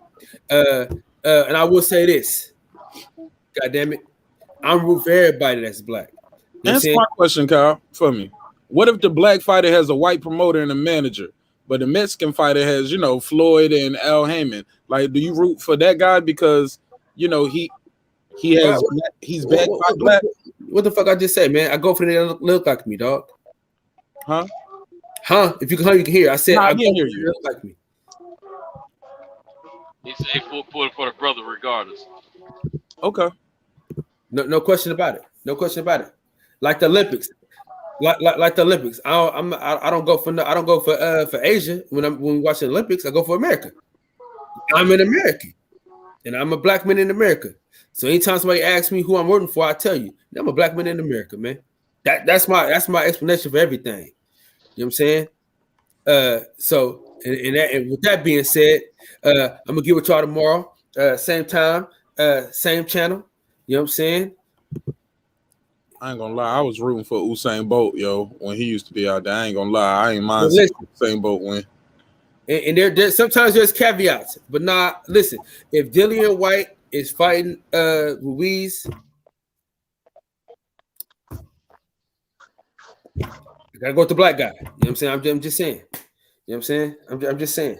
You'll go with the black guy to speak English then, right? Like if it's Dylan White versus Ortiz, you go with the black guy to speak English? For sure. I'm gonna go with Ortiz. Ortiz look more like me. You know what I'm saying? He's more of your complexion. So Kyle, you ain't on this colorism like that hard where you going for the light-skinned black guy too. You know, they both are immigrants. You know, Dylan White is Jamaican, and my man Luis Ortiz is Cuban. But they're both brothers at the end of the day. The thing about it though, there is caveats, because if I hate certain people, then I hate them. Like I hate Dillian White, I hate Keith Thurman. You know what I'm saying? So I was just about to say that too. I was just about to say that. I was like, so who's you pulling for? But you always go for the black guy, right? I said there's caveats. Ain't no caveats, nigga. You just said you always go for the black guy. Hey, listen, Keith Thurman ain't all the way black, and Manny Pacquiao got a black. Get the fuck out of here. He moved the goalpost. I'm done. My stomach hurt. That's why I'm done talking about the bullshit. Because now the nigga trying to change it up. You said you always go for the black guy. When Keith Thurman walk out of the room, what do they call him? They call him nigga. Hey, hello.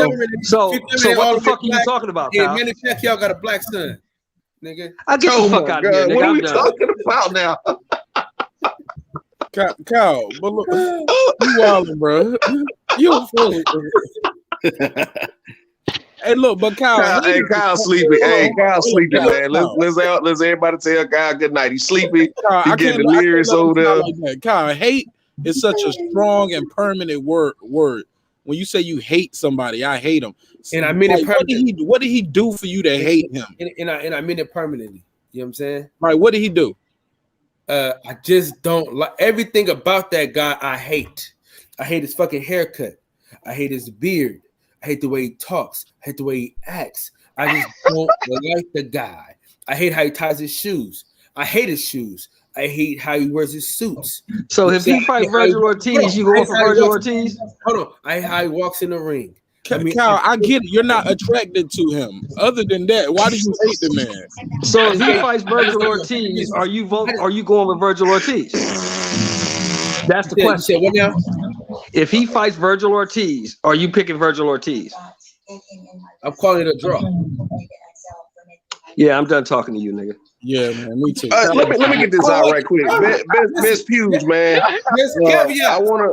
Best Puge, I want to get this out, man. I want to thank you for bringing was that your cousin that came on, Frank Jr.? I want to thank you, man. I've listened to that interview like 3 times, man. That was a great interview, man. I really like hearing those stories, man. I really like hearing stuff like that. So I want to thank you again for bringing him on, man. That was a great interview, great show. I agree. Yeah, no problem. But I hate Keith Thurman, though, bro. That's a fact. I hate Keith Thurman more than anything in this world. Rob Brown, how you feeling tonight, brother? You okay, man? Hey, don't cut me off, DJ. Because you know what I'm saying. I hate Keith Thurman. You know what I'm saying? That's a caveat. Hey, listen, we got caveats every now and again. I don't like Keith Thurman. You know what I'm saying? Well, at that point, it's safe to say that most of your picks are personal. Not. I mean, he's the only time I root against. I told y'all this on numerous amount of times, so everybody already knows this. I already told y'all whoever Keith Thurman is going against, I don't care who it is. Well, let me ask you this: this is a KKK member. I'm rooting against him, no matter who it is. If you betting some money on a fight, with the difference in colors or race or whatever. And you know the more skilled person is the opposite person that you rather pull for. I don't bet. And you won't bet on that fight at all. No, hell no. Even if it's a sure thing. Nope. I don't bet on. I only bet on fights that I believe in and that I'm sure they're gonna win. See, if I don't believe in a fight, I don't even bet on it. Like with the Oscar Valdez and Burchell, like I wasn't invested into that fight like that, so I didn't bet on it. No, I'm talking about when there's a brother involved. I'm talking about 100% when there's a brother involved. If the brother is a less skilled fighter, but you rooting for the brother because he looks like you. So betting money, bet on that fight, betting money, hold on, betting money and rooting for somebody is totally different, bro. That's what I've been trying to point out to you, and that's what Sheldon's trying to tell you. Same thing. You can have your political view about things, but I just told you I wouldn't even bet. I just told you I wouldn't even bet on the fight though. But you came back and said when it comes to betting, it's a different thing. Which What I'm means saying that you're gonna take the skilled fighter. You're gonna take. But I just said I wouldn't even bet. I said I wouldn't bet on the fight at all though. I just said that. I said I wouldn't bet on the fight at all. But the example you gave was I said I wouldn't bet on the fight at all. Kyle, what they saying is this, bro. You saying you rooting for them, but you don't believe in them. If you believed in them, you would bet. That's not necessarily true, bro. I believe in the Lakers all the time, and I don't bet every game. Bro, they got 92 games. I wouldn't want you to bet 92 games. You'll be a gambling addict, bro. Bro, they're talking about it's a one-off, it's a fight. You're saying you're rooting for the black guy, but you're not invested in his success. You just talking. How is me put no money on him? That doesn't make sense though, bro. Okay, let me make it make sense. When you put money on a guy, you believe. Bro, I think putting money into it is covering up a bunch of junk, man. I mean, I don't think you should put money into it. That ain't got nothing to do with how a person feels. We talking about personal stuff. You know what I mean? I don't think money got nothing to do with it. That's a cover up, in my opinion. Well, and I disagree, my brother. I believe you put your money on something you believe in. Yeah. No, you put your money on what you want to return your investment in, bro. It ain't got nothing to do with what you believe in. I can be rooting for somebody in my heart, but not think that they're gonna win. You know what I'm saying? What makes money? That's what we're trying to point out. Smart money is what makes money. So, for instance, we want to use an example. If Adrian Broner today signs to fight Canelo, I don't think he's gonna beat Canelo. But in my heart, I want him to win. Right. All right. But is it smart to bet my money on that? No. But see, this is the thing, and this goes back to that Colbert interview and all this stuff. Sometimes you got to understand the climate and the landscape you in. You know what I'm saying? Coming out picking fights against a fighter, they ain't never helped nobody. You know what I'm saying? So see, when we get on these platforms and you see we divided and we at each other's throat, calling each other nigga and all this other stuff, you ever notice how the trolls start to pile in and they think they got a license to do the same thing? So they love it when we're against each other. So, you know what I'm saying? I just think sometimes using money and who you gonna bet on and all that, man, that's a cover up for what the real issue is, bro. Well, well said. I see it the way what you just said though. You feel your heart is with your people and you support your people, but your expertise of what the subject is, you picking the smarter route as far as who will actually win. Now, what we're saying is just using that as an example doesn't mean you're a gambler. We just said if you were to bet some money, would you invest your money in your support of your people versus what you know to be more factual? So it's basically it's investing in something that you know. Let's put two stocks out there. Let's put two stocks. You're a businessman. We got two different stocks that you can invest in. Are you going to? You can invest in a stock knowing that it might be a loser that's black owned, or you can invest in a stock that's been a winner forever that's white owned. Which one you put your money into? I'm going with the black guy. Because we're talking about stocks now. We're talking about stocks. Now, you got one that's going to pay you a return on your investment. We got one that stands the chance of you losing whatever you put into it. Man, so which one you put your money into? This ain't even the same shit, man. It's about like I said, you got personal choices and you got political choices, and then you got the smart choice. I can root for a fighter that I know I can root for a fighter that I know may not win the fight because he looked like me. But I can also turn around and tell you who I think is going to win, which is going to be the opposite guy. That's how I do. Yeah, I want him to win, but I don't think he can win. I do that all the time because, see, I'm going to give you my boxing opinion and I'm going to give you my personal opinion. That's what we're trying to let you know about. And it don't judge whether or not you are in support or out of support of your people. It doesn't mean that you are less black than the next man. It's just you're stating a fact about what you know about boxing in one sense, and you're stating a fact about what you feel about your heart when it comes down to your people. You can do both. So we don't need to cast these voices about who's more black or who's less black, or when it comes down to our people not supporting certain things. It's different if it's a charity or something like that. And we don't want to support our folks. Yeah, we do that. We have that bad. We speaking real condescending about our people. We do that bad. But at the same time, when it comes down to, we talking about a sport. When it comes down to choosing in a sport, you can give your real reason why you think one fighter will win, but you can also give your personal reason why you're supporting this other fighter. That's no problem. I have no problem with that at all, because that's what I do every day. I may not feel that this fighter can win because the skills are less than what the other fighter is. But I'm rooting for that less skilled fighter because he looks like me. So we gotta keep you gotta be able to separate the personal from the political, man. That's what I'm saying. I mean, some people get a little bit more sensitive about subjects like this than others. But who mic is that? Who mic is that? Yeah, somebody got a lot of background noise. Oh, that's the OG, man. That's the OG. But we got to know for sure that it doesn't make us any less black or any less white. I mean, there's a lot of that going on over the internet. It keeps a lot of division between us as a people.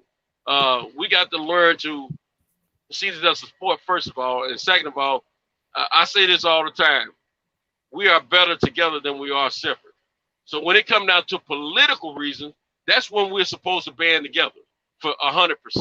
We're supposed to band together in all things. No, you can't tell a real sport fan that though, Cal, because a real sport fan is looking at skill level, man. Come on, man. You can't say that. You can't say that. The Cleveland Browns got fed. Hold on. You can't say that. Basketball, right? You play basketball, right? You can't say that. But you said you play basketball, right? Didn't you say that? You just play basketball really good. Now, when it comes, you said you pulled the Lakers, even though you knew sometimes they wouldn't win. You stating the fact of you pulled them because that's the team you support, but you also saying that you don't always think they can win. No, I always think they can win. That's what I'm telling you. That ain't what you said a few minutes ago that I remember hearing. You said I picked them even when I knew they're gonna lose. And we know they're not gonna win every game. We know every team's not gonna win every game, man. I mean, come on, bro. This is a sport. When it comes down to life, that's my point, Senso. That's my point. This is just boxing, man. This is not no world fucking changing event. It's a boxing match. We know that no matter who wins or loses in the Spence fight or the Wilder fight, no matter who wins, if Wilder loses or Spence loses, they're not finna come put us in chains because these niggas lost. They're not finna take our jobs or our houses away or our money away because these niggas lost. You gonna get up the next day and do what you do, and Monday you're gonna go back to work. It ain't gonna change shit. It's not that deep. It's a boxing match, man. It's a boxing match. When it come down to police shooting us in the streets, that's real life. Whole different subject. What you talking about?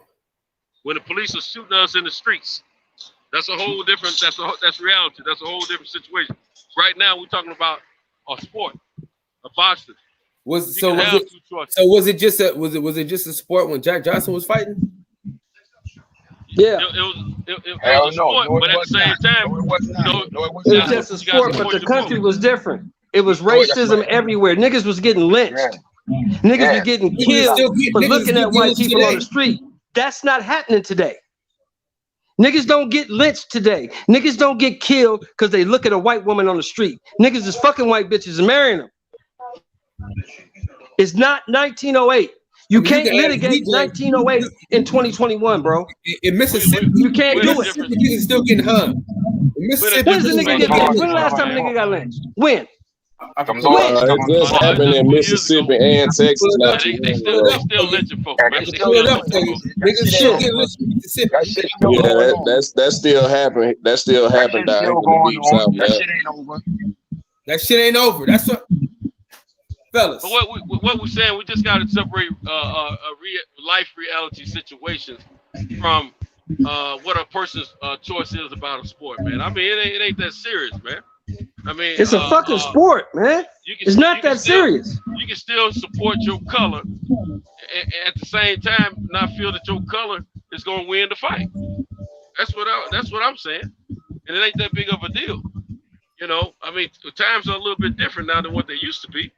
We're not in the Jack Johnson era. We know what Jack Johnson went through. We know there's still racism in boxing. That's what's selling. We know there's still cheating in boxing, but at the same time, we don't need to make it a situation where we need to argue with each other's throats.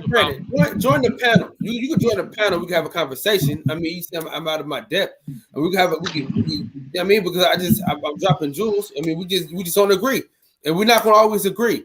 But at the end of the day, Shelton no, Santos no, DJ no, Mark Nash no.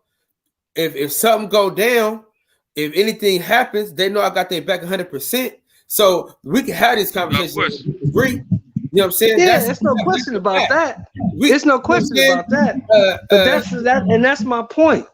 When it comes to real shit, the political climate in your city, in your state, the judges, the DAs, the police killing motherfuckers, that's real shit. We talking about a boxing match. We shouldn't even be arguing over a boxing match because niggas have different opinions than each other. We shouldn't even be arguing over that. This shit is insignificant. It's a boxing match. Ain't nothing gonna change in my life no matter who wins. Ain't nothing gonna change in your life no matter who wins. This shit don't affect you like that. It's a boxing match. When Deontay Wilder lost to Tyson Fury, it affected me tremendously at work. How? How did it affect you at work or your pocketbook? How did it affect you? I was bullied. You know what I mean? You was what? Yeah, man. I was bullied. You should just oh man, come on, man. Cut it out.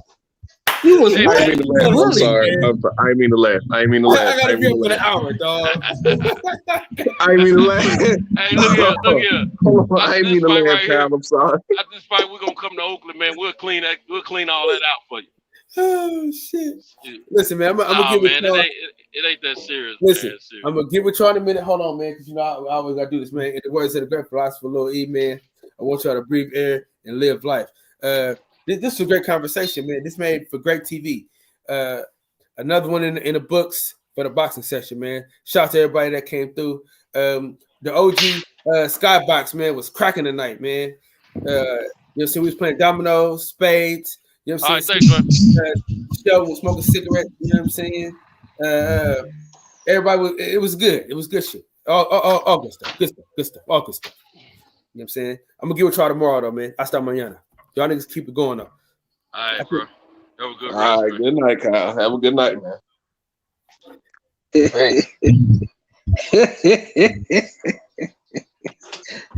What's the topic, man? What's the topic, man? For real, man. What's the topic, man? What's the topic? Oh, just whatever. Hey, y'all want to talk about women of the Amazon or something? Hell no. Women of the Amazon.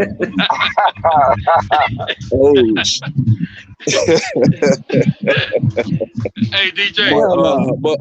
What's his name? I saw Jay Dixon comment a while back. He said, what did he say? He said Virgil Ortiz is afraid of Boots. I was like, yeah, I saw that interview that they had with Robert Garcia. They were asking him about excuse me. They were asking him about the fights that happened last weekend, and it was like, oh, y'all know Boots was there. And it seemed like as soon as they mentioned Boots' name, everybody stiffened up in the room a little bit. I think it was ES News who did the interview. When they mentioned Boots' name, everybody kind of stiffened up. Oh, yeah, he's pretty good too. Man. It's like, let me ask y'all this. Let me ask y'all this on that subject. Virgil Ortiz is supposed to be the guy up there with Boots. He's supposed to be the future of the division. What do we think of Virgil Ortiz? He's all right. He's all right fighter. He's just not proven enough for me just yet. He's all right fighter. I think he's all right. You know, I think he's skilled. But Boots is a lot more skilled than he is, in my opinion, from what I've seen. I give Boots the edge. I think he will be the dominant force in the weight division after the seniors leave the high school, and these guys will come up in the ranks. I think that Boots is definitely going to be the man right now. But Virgil will be a high contender to he'll be he's to me he's second or third. I'm gonna say second. I think that Connor Ben is a tough kid too. Okay. I think those will be our top three. I mean, y'all know how I feel about Boots Ennis. I told y'all as soon as Terrence and Earl lead the division, he'll be undisputed within 3 or 4 years. And I seen him Saturday, and he said 2. I was like, let me tell you why I said 4 or 3 or 4. Because once you get a belt, these guys are going to start playing the shell game with the belts. All of a sudden, they got to fight mandatories, and then you're not going to have a big enough name. And, they're going to play that game with you. That's why I say 3 or 4 years. It's going to come a time when they're going to be forced to fight you. But they were saying something about Boots fighting Kavaliauskas. Not Boots, but Virgil was supposed to be fighting Kavaliauskas, but Virgil said they ain't sent us no contract yet. So I like that fight for him. That'd be a good fight. Yeah, it'd be a nice little fight for him because that guy's strong. He probably has a less chin than Ortiz. Then again, I don't know. Ortiz might not have been checked real good yet on the chin. Yeah. And I think Hooker was giving him some good work. I mean, that fight could have been a lot closer if Hooker hadn't hurt his hand. Right, exactly. I agree. I met that nigga Saturday night. So I'm going to tell you this. I have no idea. I met Boots Saturday night. Yeah. I have no idea how Boots makes 140 pounds, 147 pounds. I don't know how he does it. That dude had to be 175 Saturday night. And he's about 5'11". He's a big kid. Yeah, he's almost my height, still. Yeah, he is. You 6'2", and he was right there eye level with you. That's a big kid. And he's only going to get bigger, man. So. Exactly. He's only 23 years old. Virgil Ortiz gets hit a lot. And with the guys that we got at the top of 147 right now, and with the guys that's coming up, Virgil's in trouble. I mean, Virgil gets hit a lot, man. Virgil's defense is his face. I don't see him. I don't know. I don't see him really making no noise. Maybe he can out-tough some of these guys, but like Sento said, his chin has never really been tested yet. You got to see him hit by Kavaliauskas, by a legit 147-pounder, and then we can know what to make of it. That's what I think. Agreed. Puge, Rob Brown, Mark Nash, y'all hop in whenever y'all feel. I don't know if y'all saw it in the chat. Boots walk around at 165 according to his dad. And not Saturday he wasn't. I'm just telling you what he wasn't on 165 Saturday, brother. Just listen, man. I'm telling you what the father said. I'm asking. That's his training. That's his Mark interviewed his father Saturday. Yeah. I shook his hand, bro. I shook his hand, bro. I stood eye to eye with the dude. The dude was about 175, man. Dude's big. I feel you. I'm just telling you what he's solid. And he's not fat. He's solid. All right, bro. All right, go ahead. It's not impossible because Earl Spence was walking around, up there in the weight range of, for years, And I know Terrence used to walk around, I know he claimed that walked around a few times at 170. So it's not far fetched. Yo, how do you feel? Go ahead. I was just gonna say, these guys are all walking around a little bit heavier in the off time. But I think nowadays Terrence is staying a little bit closer to his he's staying within 10 to 15 pounds of his goal weight, for the fight. I think nowadays. And Earl is claiming to do the same thing. Now he's trying to stay within, 15 pounds or so of his goal weight as well, his fight weight. So,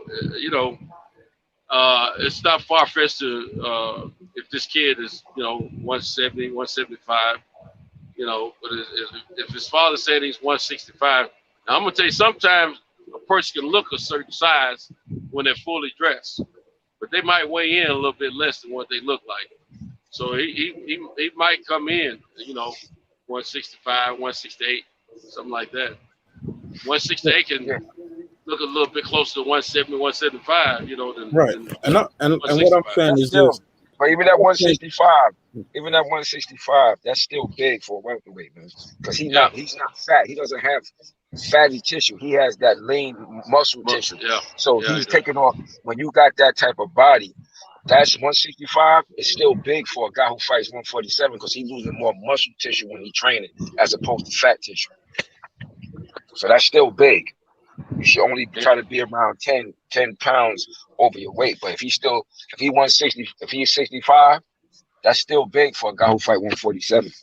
And they some of these kids are using to their advantage is the fact their youth, their metabolism 9 times out of 10 is a lot faster than what it will be when they get over 30. So right now they're probably able to shed these pounds a lot easier. But when they get up in the age, get a little close to 30 or approaching 30 or getting across 30, they find out that it's not as easy to lose that weight. And Earl Spence, I forget what his actual age is, but I think he's finding out that it's not as easy and definitely not healthy to blow all the way up, 180 or whatever, and then come down to 147. That's kind of killing yourself. So he's trying to live life a little bit better. He's keeping Blu-ray in his corner again now. He's trying to live a little bit closer to the true weight that he's going to fight at. And from what I understand, Terrence Crawford, so he's a gym rat, so he's always standing pretty straight anyway. Yeah, so basically, like I was saying, though, his father said he walk around like at 165. I have no reason to not take his word for it. I don't think, and based off what I got from his father, I don't think he would let Boots go 40 pounds over weight. You know what I'm saying? He also said the next 3 opponents that they're looking for is Jamal James, Thurman, and Ugas. Those are good choices. What do you guys think about those names? I asked him about Ortiz. He said his people already said no. Oscar said no, and his trainer said no, which is crazy because Porter got bumped from being number 1 only to have Ortiz number 1, who's saying he doesn't want to fight. That's good management because he don't need that fight right now. That's good management because he don't need that fight right now. So Ortiz is not gonna fight. So, but my thing is Ortiz ain't gonna fight Crawford because he's number 1, and you're not gonna fight Boots Ennis. You get what I'm saying? So like, I think he's probably to the bitch. Yeah, shit to get off the pot. Like you want to be the number 1 guy, but you don't want the title shot, and you got it right now. So I don't know. What about what I'll see with him with Thurman? I think he beats all these guys though. I also asked him what would be the 3 biggest fights for him that he would be on pay-per-view, and in what order. He said Spence, Crawford. He said, and we'll take Sean Porter last because he said Sean Porter is my boy. So that's what his dad said. Yeah. Interesting. I really would like to see him get that Ugas fight so he can finally get a title shot that I think he's more than deserving of. I think this kid needs a shot, man. That's all he needs is a shot. And if he gets a belt in that weight class, man, things are really gonna get interesting. Personally, I don't think Boots and Virgil are gonna fight until they're both at 154. Because you heard them, I think they said something about a 3-year plan is pertaining to Boots. They're not going to fight right now. They're going to wait 3 years. So I think they're going to fight. I think it'll be longer than that. I don't think they're going to meet each other until they hit 154. Same thing with Spence and Crawford. I don't think they're going to meet until they're both at 154 if Terrence decides to move up. Because I don't know if y'all have been watching these training videos and these workout videos or whatever. Errol looks exhausted, man. He looks exhausted trying to get down to 147. So that one more fight is, to me, what it looks like right now. Like, I'm not in the gym every day. I don't see him every day. But from what I see right now, it looks like it's killing him to make 147. So I don't even think it's going to be one more fight at 147. I think after Pacquiao, he's moving up. To be honest, that's just my observation. Rob, what you think about Virgil Ortiz? What do you think of him?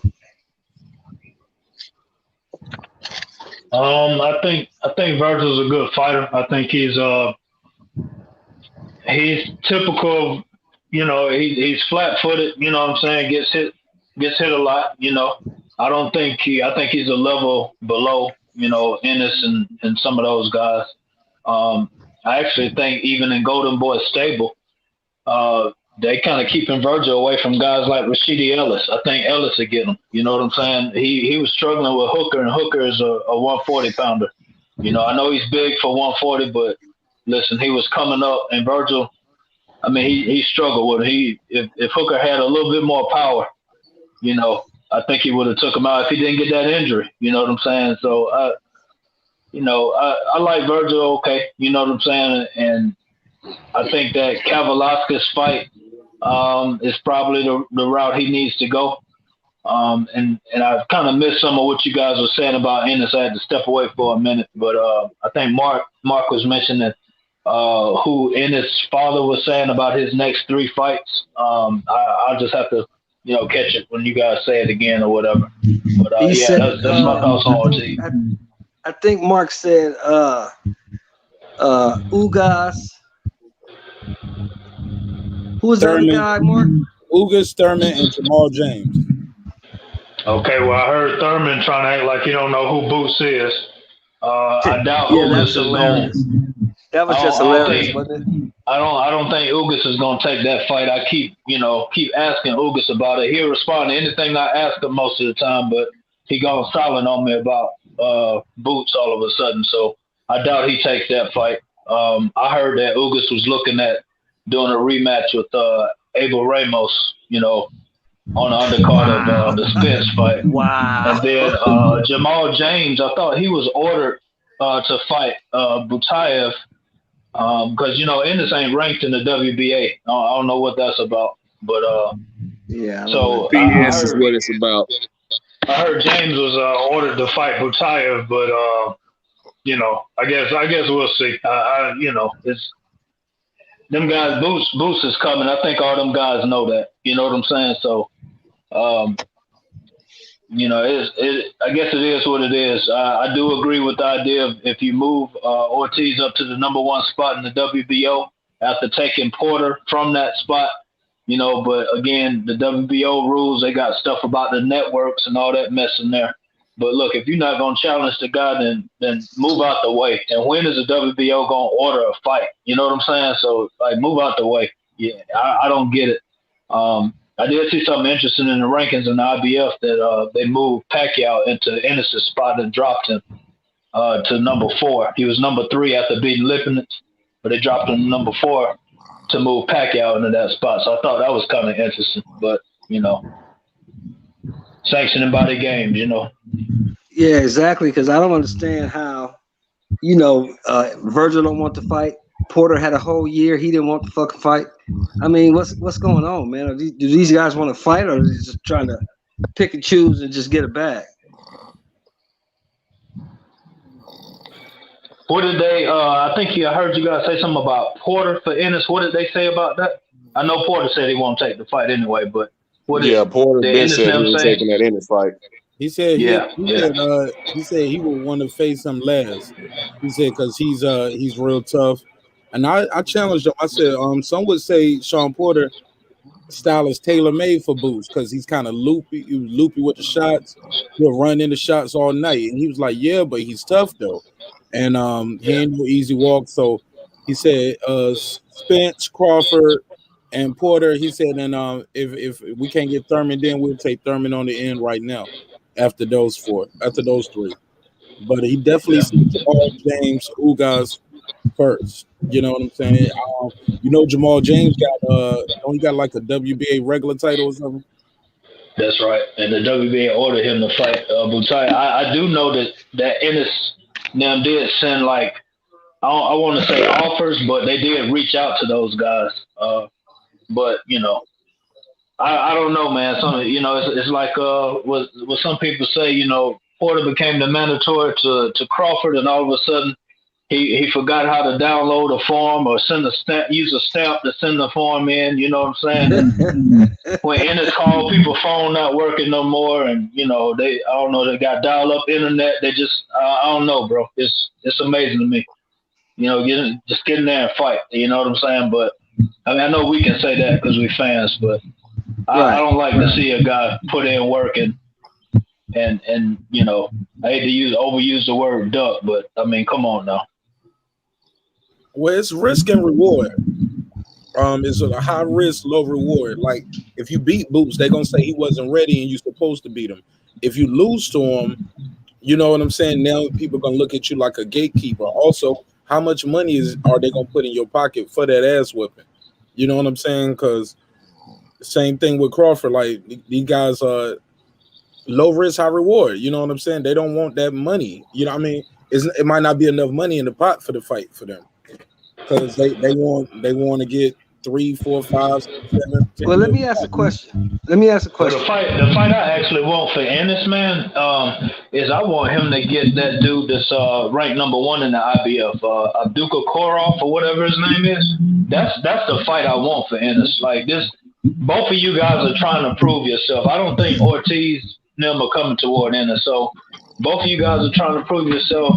You know, fight and become somebody's mandatory and make them fight you. You know what I'm saying? So I mean, it's cool to call out the big names, but if they're not going to fight, you still got to keep going. So fight the tough competition and keep going. You can't sit there and wait on these guys. You know, you got to kind of force these sanctioning bodies and other people. You got to force their hands. So, you know, that's what I would want for Ennis. But that name hadn't really come up too much. But Abdukakoroff, that's who I want him to get, really.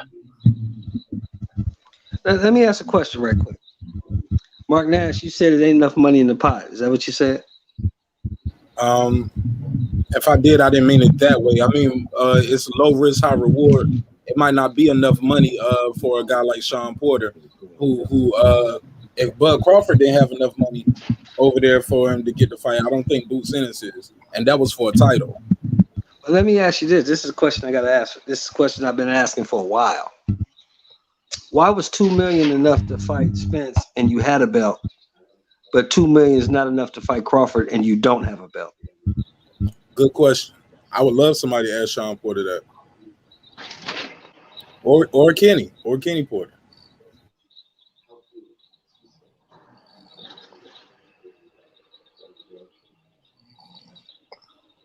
What was that question again, OG? I didn't catch it. No, my question was, Sean Porter fought Errol Spence for $2 million guaranteed, and he had the WBC strap. Why is $2 million guaranteed not enough to fight Bud Crawford, and you don't have a strap? Yeah, I don't know, bro. He fought for Miller for what, 1.2, 1.7 million?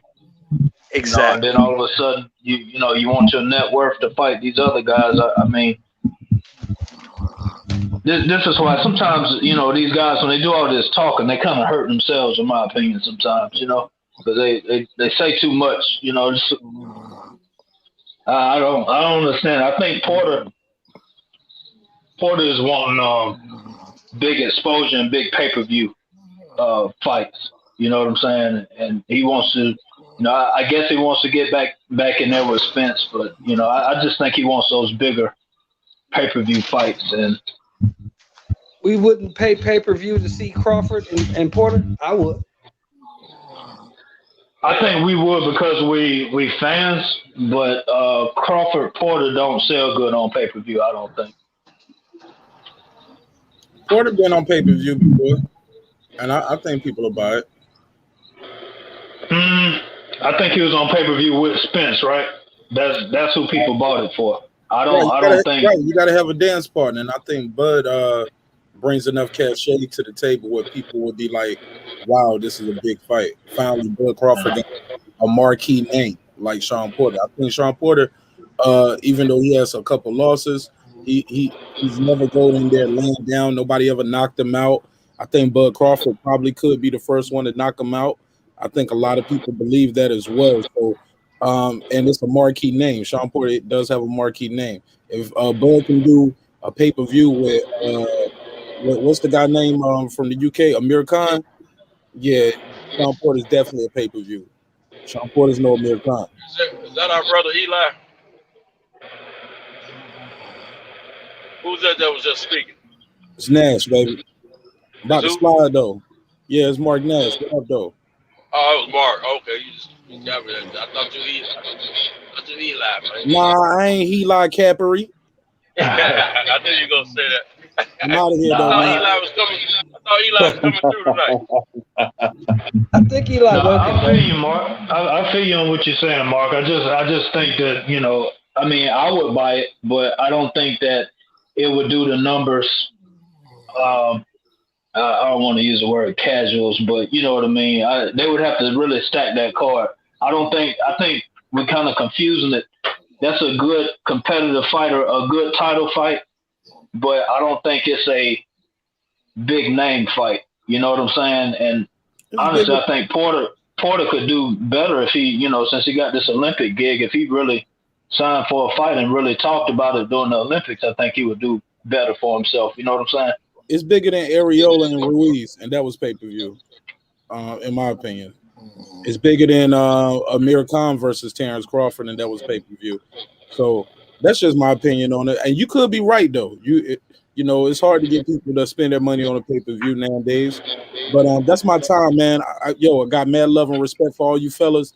And I'll see y'all on the next episode. Peace. All right, Mark. All right, brother. All right, brother. You take it easy, Mark. Yeah, I go live tomorrow at 10 p.m. Eastern Standard Time. Y'all welcome. All right, brother. All right, peace. All right, peace. Peace. Let's see.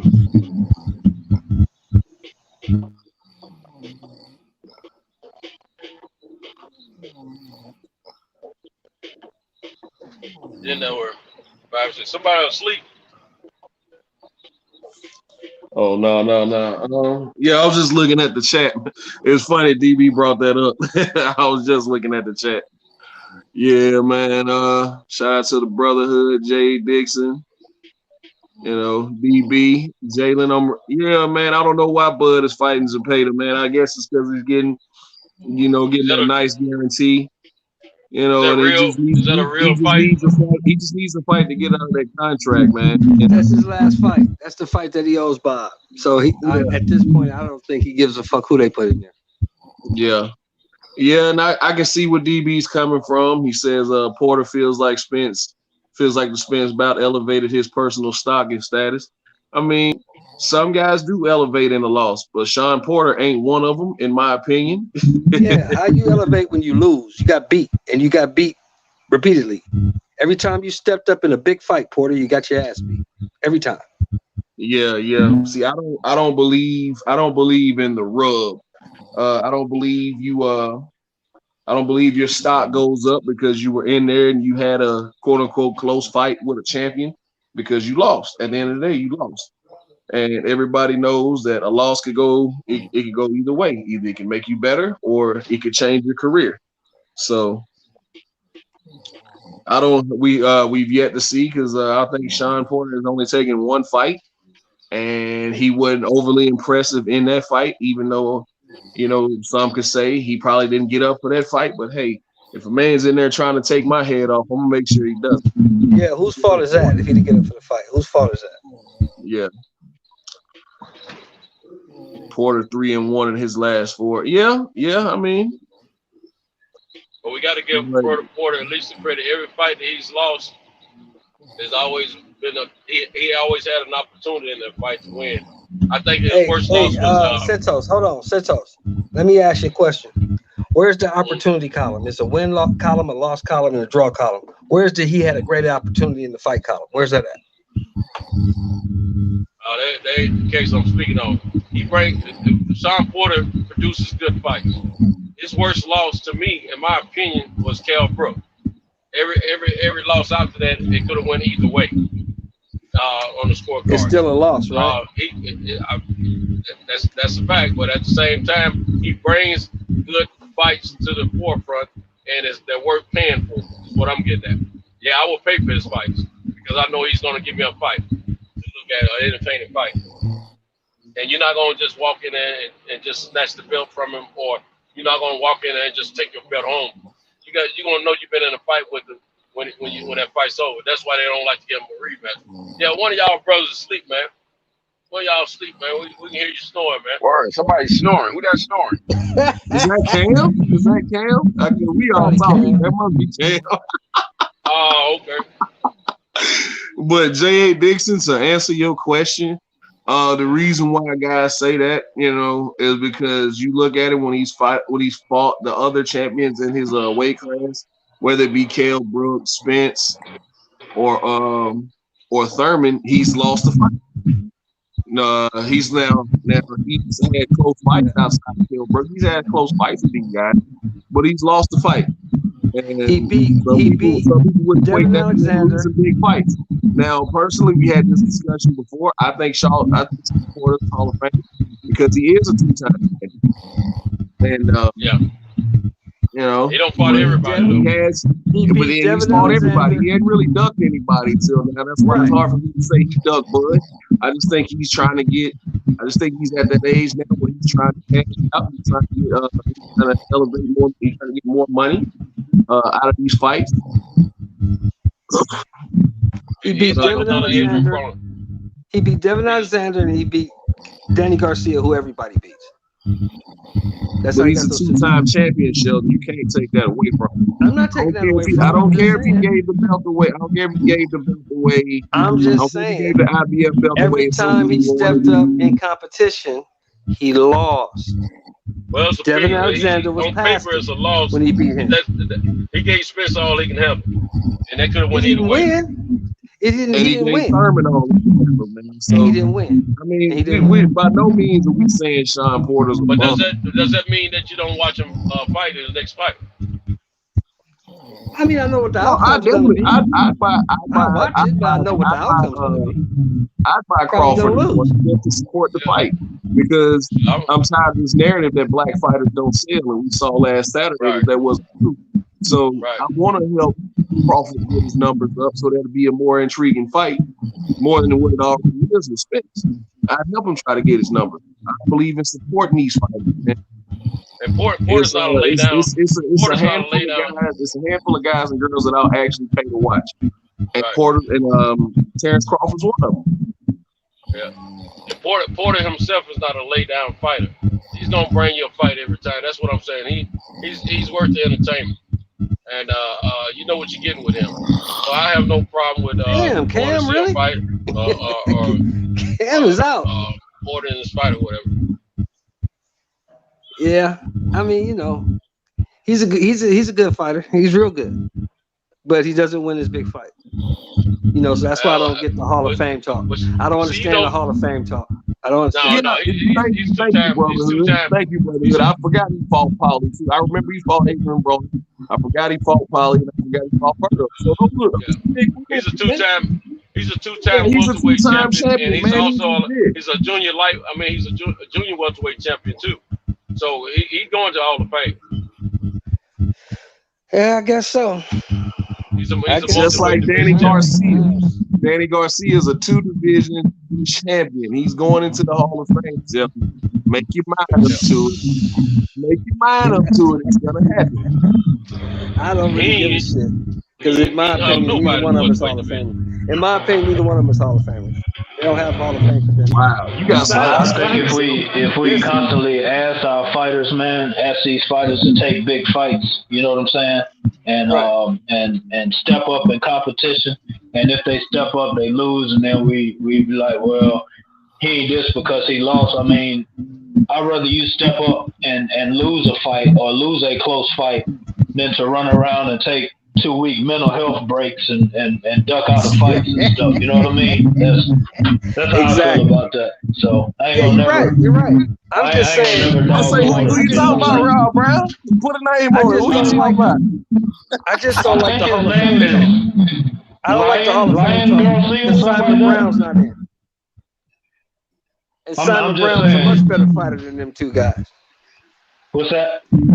I said I just don't like the Hall of Fame talk because Simon Brown's not in the Hall of Fame, and he was a much better fighter than both those guys.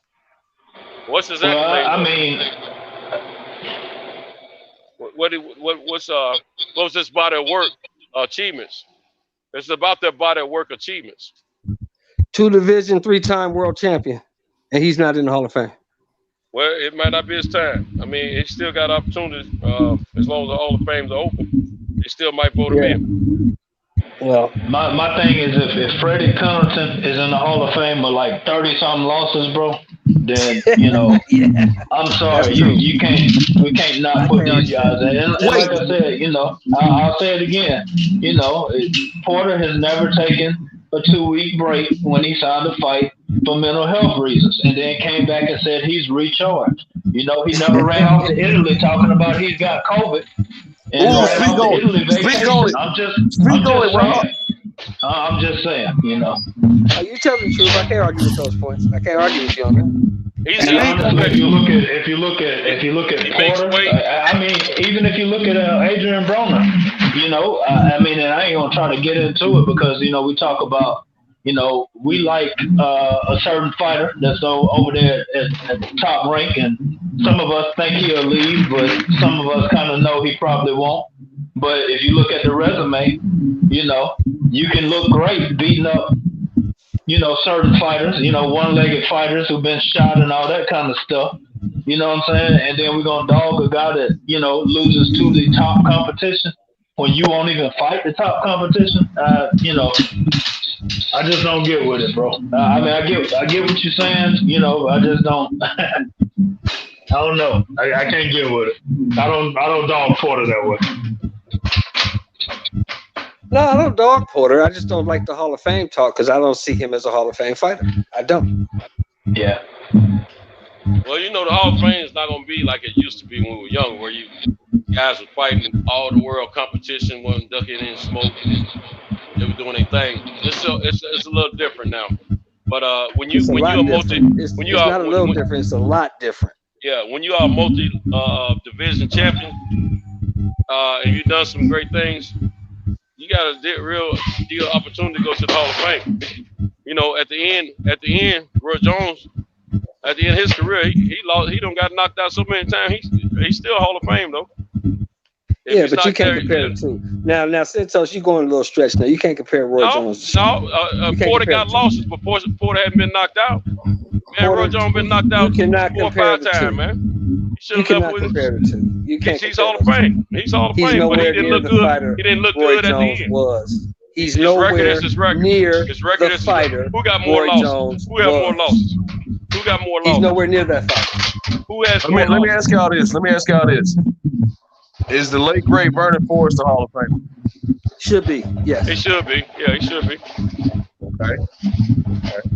What about you gotta look at these guys' amateur career too. They don't put that as if, but they look at that stuff. You can believe that when they wearing them in for the Hall of Fame, they looking at the amateur career if they had any, as well as the body of work as a professional. Okay, so it's not just the pro boxing Hall of Fame. They take in their amateur career as well. Yeah, they might not document it. I don't know if they do or not, but the amateur career has a lot to do. You got some great amateurs that did a hell of a job as amateurs, but they didn't make it too good in the pros. Well, Teofimo Stevenson's in the Hall of Fame as an amateur. Do what now?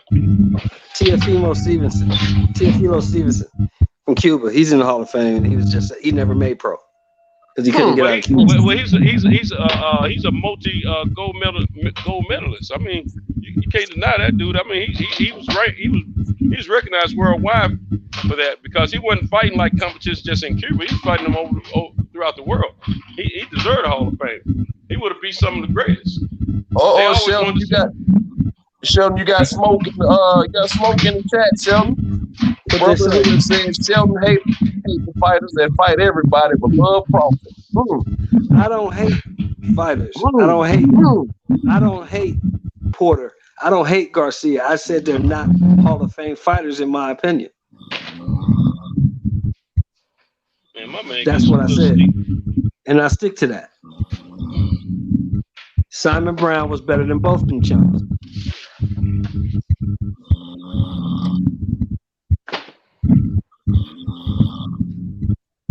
We can't call Smalls over there. Oh man, wait till you play this back. I'm gonna go on and slide out though, fellas, man. I got my days mixed up, bro. I came on here to talk the wire with Tank, man. I came in and I was like, oh, that's man. tomorrow, brother. That's tomorrow. Yeah, that's tomorrow. I tried to push the work week a little further, bro. Yeah, that's tomorrow. Yeah. All right, I'm kind of mad now. I got a couple extra days at work now. I'm kind of mad about that now. So. You might as well go ride out with us now, man, since you're here and listen to the story. Hey, thank you. Thank you for coming, man. I appreciate you. Hey, I'm on this night shift, bro. I can't be listening to nobody sleep up here when I can't. That ain't right, you know. Make you sleep They taught me, man. They taught me. All right, Rob. Best views. Hop in whenever you feel, man. Hop in whenever you feel. Weigh in on that, Rob. Appreciate you, bro.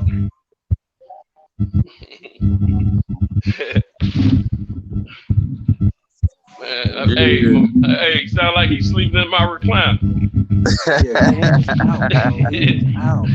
Best view, Sean Porter and Danny Garcia. They Hall of Famers or not?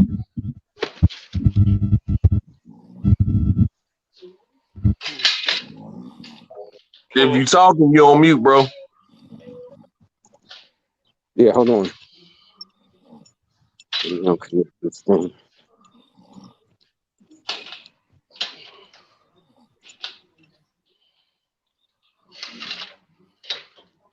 Yeah, hello? Can you hear me? Yeah, go ahead, big dog. Yeah, yeah, they Hall of Famers, and this. I'm just gotta look at it about the era that we in, man. This how boxing is now. So, yeah, definitely. You win a couple of belts, you get in. That's just the way it is. You gotta remember, like for us, we're a little older, so we have a larger view of the sport. But the way things are now, you win you a couple of titles, there's a good chance you're gonna get in. You know, that's the way it is. It's not just based on how good that we personally may think that a person may have been as a fighter. It's just what it is, the accomplishments of what you actually accomplished. So that's how it goes. But you never, in this era of sports, there's a lot of different shit. And that goes for all sports, not just boxing. That's why Terrell Owens didn't get in. Terrell Owens didn't get in the first time. That was bullshit. Which is straight bullshit. You understand what I'm saying? Straight bullshit. I don't give a fuck. I don't care, but I don't see how. I don't care what you felt about him as a person. You got racist ass motherfuckers and all these Hall of Fame motherfuckers that was out and outright racist bigots, and they in there, but you mad at him because he was a black motherfucker who wasn't scared to talk his shit. Right. So that's why he ain't in there. It got more to do with that. Not with From Alabama. He got it on the second ballot. He got it on the second ballot, which is bullshit. That's why his ass didn't go to the Hall of Fame. He's like, fuck y'all, I ain't going. Exactly. Because you know it's based on some bullshit. It ain't based on your accomplishments, what you did as an athlete, which is supposed to be based on, and nothing else. It ain't supposed to be based on nothing else. It's supposed to be based on what you did as an athlete, not about what you said and shit like that. But in this era, yeah, there's a good chance they're getting in. Because they done won multiple titles in this era of boxing. So it's a very good chance that they're going to get in. You know, I'm not going to hate on them either way. But, you know, they were successful for a time. That's why they was able to accomplish titles. And honestly speaking, I think it's still too early to be talking about that anyway. But they're still active. Right. You know, that's another thing. I think we have a tendency, there's a big tendency in sports totally with this recency bias stuff. Like, these guys' careers ain't over. We gotta wait. That shouldn't be talked about at all now. Shouldn't even be mentioned yet. They got too much, they got career left. When they retired and they gone for about 5 years and you know they ain't coming back, then you start talking about that. You know? But right now, nah. They should still be focused on just making the most out of their careers at this point, you know? Well, let me ask this question, Best View. Because you can't base it on, because you got to look at the overall. Look, I was just explaining this to some brother the other day. When you comparing great fighters from the past and you basing it, whatever you're basing on, you're basing it on those fighters at their best. You're not basing it on how they actual full career record ended up. Cause shit, Sugar Ray Robinson is a mini boxer for those who truly know the sport. He's been the general consensus best fighter because the very terminology pound for pound was invented for him. He's considered the best, but he got fucking 19 losses on his record. But what did that shit mean? That don't mean when he was at his best. If you take him at the height of his superpowers, there's very few fighters, pound for pound, who probably could have ever beat him pound for pound. If you matched him up pound for pound, if he took his skills the same way he fought when he was at his absolute best, and you made him a heavyweight, he fought with the exact same style, and he fought anybody, 9 times out of 10, he probably would have won. Because he can outbox most boxers and he can outpunch most punches. So you can't look at his shit just because he ended up with 19 losses. The motherfucking man fought 25 years in a total different era. So you can't use that. You take them at their best. You take Muhammad Ali when he fought Cleveland Williams and you match him. That's the best Ali that we ever saw, is when he fought Cleveland Williams. You match him against the best. Hey, my brother Shell sound like you moving at about 3 knots, man. Yeah. Yeah. Yeah, he moving. Go ahead and finish up, please. Go ahead. Yeah, so in that regard, I gotta say, I guess in that regard, I would have to say, yeah, I guess they're going to get in. You know, I'm not gonna say nah. They good fighters, but I don't really want to put that on them yet because they still have career left. But they can still, because what if they win 2 more? Like, what Danny Garcia got? What he got? 2 titles and two divisions, or 3? Yeah. I forget how many titles he got. Who? Sean Porter? No, Danny Garcia. Take somebody like Danny Garcia. Danny Garcia, unified. He was unified at junior welterweight. He got he won a WBC belt at welterweight. Okay, so let's say he come. You know, a lot of people. I see a lot of people like cocking on him right now because he lost to Errol Spence and stuff like that. But he lost these 2 other close fights. But say he wins another title, but he deserved to get in there. He's talking about going to 154 now. Now, say he actually pulls that shit off, would he deserve to get in? In you guys' opinion? Well, they probably stick him in because he's in. If he pulls that shit off, he's in. Okay. Well, he's still got 2 weight divisions that he's been champion at. I mean, they're gonna look at that. You know, I don't know what his amateur career is, but I would think that he was pretty good on the national level. Most of these guys that we're looking at right now that's in the top of the ranks, and most of these lightweight to middleweight division have had stellar amateur careers. So they're gonna take all that into consideration. Some have been to the Olympics, some have not been. But they're gonna, you know, they made some national championships and stuff like that. They're gonna consider all this stuff, man. But look, check this out. We got to remember me, Shelton, Pugilist, and I don't know who else is in our age group, but we all been watching boxing for a little bit longer time than some of the younger brothers, and we have seen where the sanctioning bodies were a lot fewer than what we have now, and we had a lot fewer divisions than what we have now, weight divisions, and we had a whole lot less belts back years ago than what we have now. So it's probably a little bit easier for a guy to go in certain weight divisions and under certain sanctioning bodies and win belts versus yesterday, if I may speak it that way. And which may give them enough body of work and accolades, depending on the level of the belt and things of that nature, get them, some consideration for Hall of Fame votes. So, back in the day, you had to really knock off quite a few people, and really show your abilities to be great worldwide and things of that nature. But now I think it's a little bit easier. You can possibly do a lot of winning and not even leave the country nowadays and possibly get in. So It's just a whole different ball of wax now. Yeah, absolutely. Yeah, so gotta look at that. You know, we always factor in guys we like because we like how they fight and we like their style.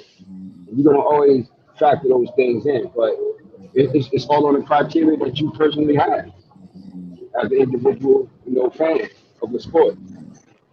Because we may think, I think Garcia deserves to get in. Choking doesn't. Hey man, somebody owes some money, man. Somebody plugged a commercial in the chat, man. They owe some money. That's advertising, man. We gotta get them dollars out you. That's gonna be $15. You can cash up Cal, please. Hey, a funeral service, man. Oh, word? I didn't see it.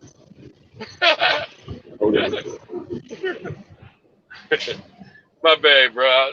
That blew my mind up. I ain't even paid man $15. But yeah, man, it's sport. Your argument is valid because now you can have 4 guys that say they're the champion in any division. What was that?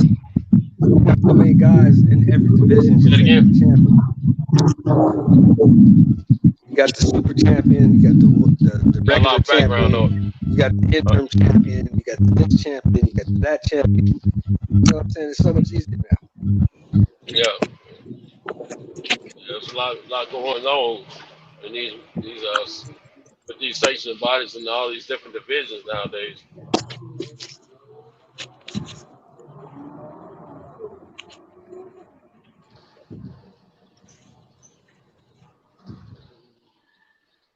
Yeah, I tell you,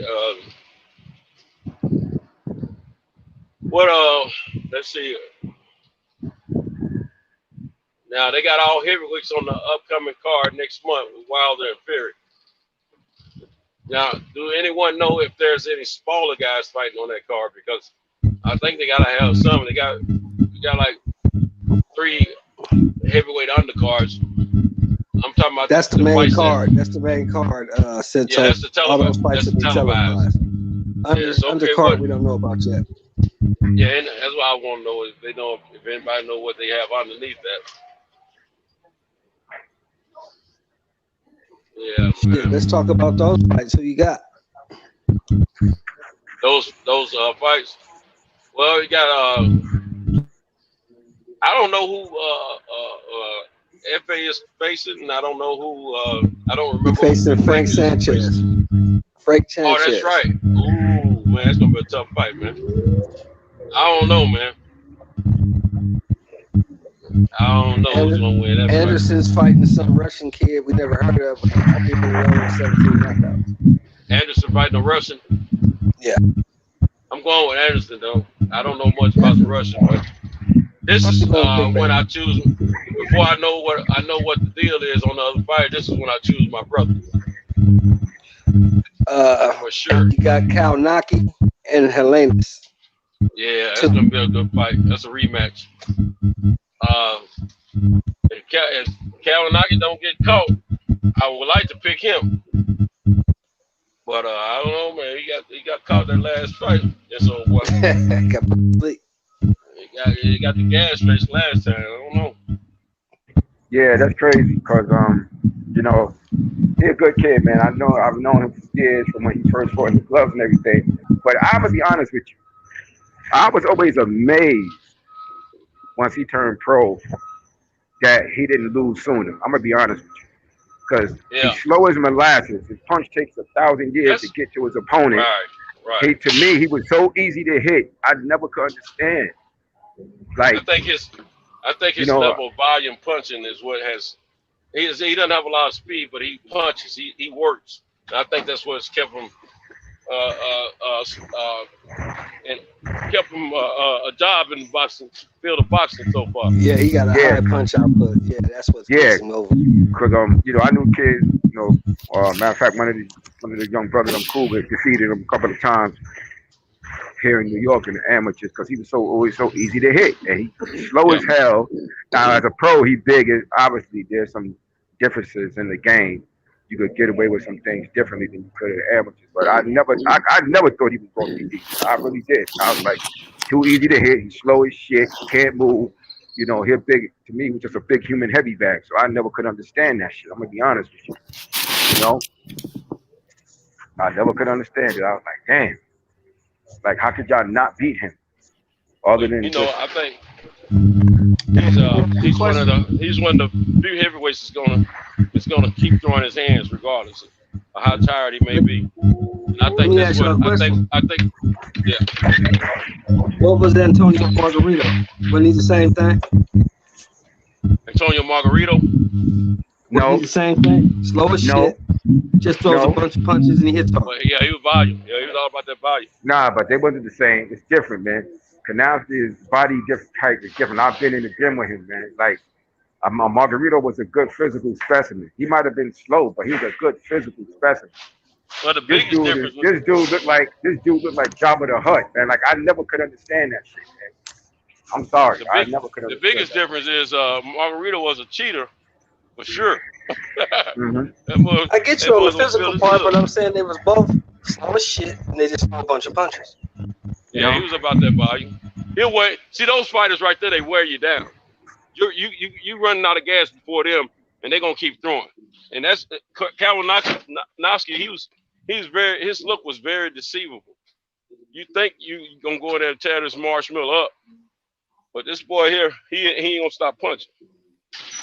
And we gotta look at the fact that he really wasn't fighting nobody until he fought Hernandez. Exactly. To me, that was the real key, right? To me, that was the real key. He wasn't fighting nobody until he fought the guy that knocked him out. Oh yeah. Well, he didn't fight. No, he didn't fight Prince Charles. What about Well, Chris Areola, what do y'all think about it? Did you think Chris won that fight, or do you think Kalinowski won that fight? Because Chris did look good in that fight. I think it was a draw. It should have been a draw. Yeah.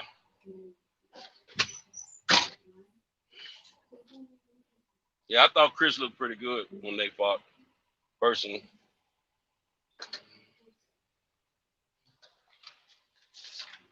I thought Chris was gonna get, I thought he was gonna get washed real easy. Boy, was I wrong. He came to fight. We thought that against Ruiz too, right? I've seen. No, I didn't think he was gonna get washed. No, I didn't think that. I thought it'd be a good fight, but I didn't think it would get washed. But I figured Ruiz would beat him because I felt Ruiz was a more busy fighter. But Chris looked good in that fight too, except for he wasn't I can't lie. I thought Chris was gonna get washed. Chris dropped that dude twice. And they said Chris only won 2 rounds. That was complete bullshit. Yeah, I thought Chris was better prepared though. I thought Chris was better prepared for Ruiz than he was for Nasty though, because he was more motivated. That fight meant more to him. Yeah. That fight against Ruiz meant more to him, so he was more prepared both mentally and physically. I think he'd been in the same mental state of mind and physical condition that he was in that fight, he'd have beat Kanowski too. Yeah. I think he would have beat him too. But he wasn't in the same, to me, he wasn't prepared the same way. Different. Motivation is a big part. That supposed to be his cash-out fight. Yeah, that fight was important to him, That's the intangibles I be talking about, Because, he was always trying to be the first Mexican heavyweight champion and all this and that. And in their community, that's a big thing. That's why he was so motivated. He didn't have the same motivation when he fought Kanowski. He had the same motivation, But he looked good when he fought him, though. Yeah, he looked decent. Yeah, he looked better. But I wasn't, like I said, I knew he was highly motivated for that Ruiz fight, Right.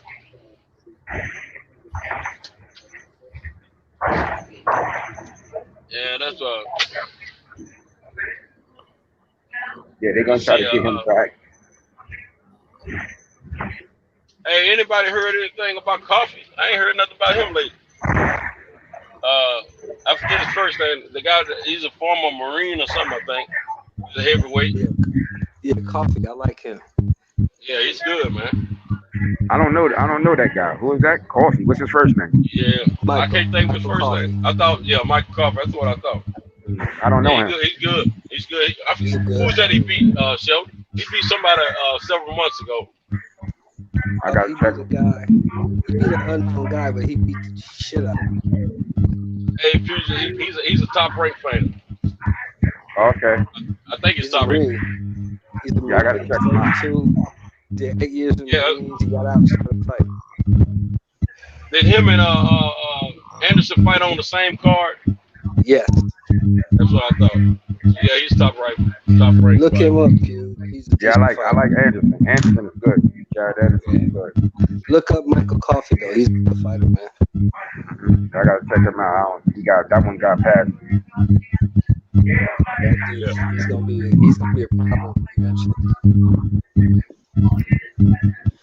All right, Yo, fellas. Tintos, did you watch those fights? Did you watch those fights from Sunday yet? No, I still hadn't been able to catch that fight yet. Yeah, that light heavyweight fight was great, man. That cruiserweight fight was great.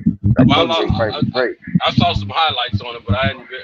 You know how it is. You gotta sit there and watch the whole fight. That's what I need. Hey, fellas, I got a fucking to get the fix, and I got an oil change. Yeah, no doubt. Yeah, I ain't gonna be on much longer anyway myself, All right, man. I'll take care, bro. All right, later. Appreciate you. Take care, man. Yeah, I ain't gonna be on much longer either. I gotta go handle something on my way home. Who got me, you, and Cam? Well, me and you. Me and you, but I think Cam knocked out. Cam's knocked out, man. Yeah. Yeah, man. It's yeah, man. I was telling my man Calio, man. I think I'm gonna hold off on the Vegas trip, man. I might try to make August. Though. Not 100% sure just yet, but gotta do my thing. You know, make everything that line up the way I want it. You know what I'm saying? Yeah. I hear you. Yeah, I remember we talked about it. Oh, that's right. Talking about it this morning, or yesterday morning. Yeah. But yeah, man. Yeah, how's the firecracker? July and August. Yeah, I just got so many things. Yeah, I ain't gonna be able to do none of that because I got too much things I'm doing up here, business-wise, programs and things I'm getting off. So I'm me and my team, we trying to really get some things done up here, and I'm trying to really push this to the forefront, with the program and business and stuff. So I ain't gonna really be able to move around like that right now outside of New York. So I just support them by way of the pay-per-view now.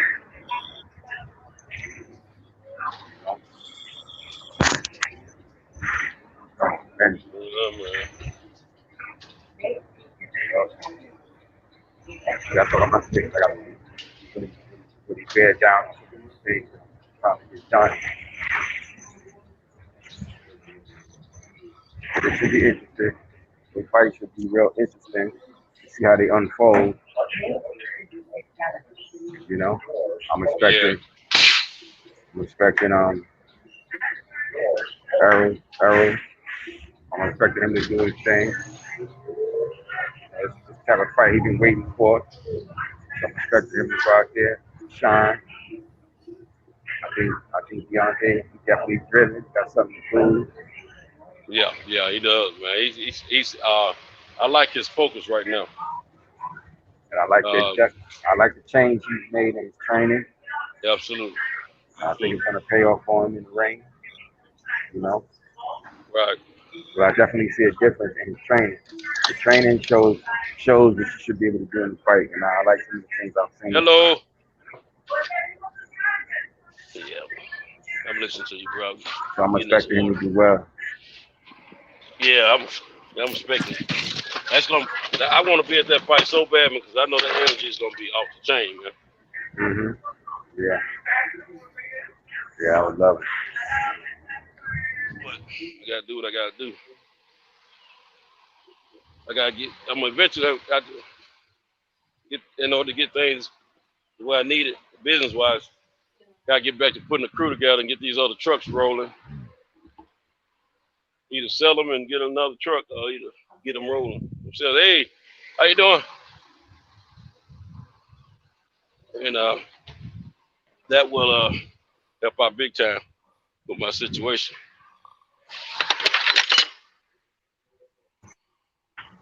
Yeah, no doubt, yeah. Yeah, that way I'll be able to get away more often, you know what I'm saying? Yeah, I understand. I don't got so used to being out here doing everything myself, man. I don't really be putting the emphasis in on trying to put a team together anymore like I used to it now. That's all on me. Yeah, it be tough like that because sometimes that's how you get things accomplished and done that way. But to get to a certain point where you actually do need to put a team around you and you're trying to do your own business, you need to get competent workers. You do that to a certain point. You know. Right. Right on. You're right about that.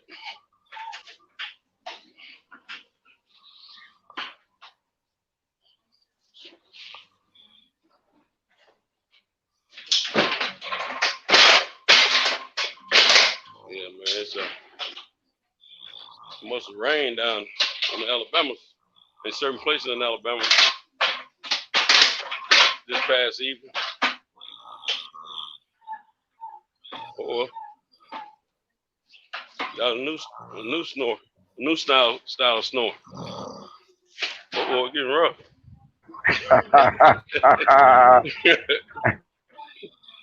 Boy, they do this playback, they gonna be tickled, man. Yeah. Playback gonna be something else. Yeah, man. Yeah, we had a great time down there, man. I'll tell you, we really did, bro.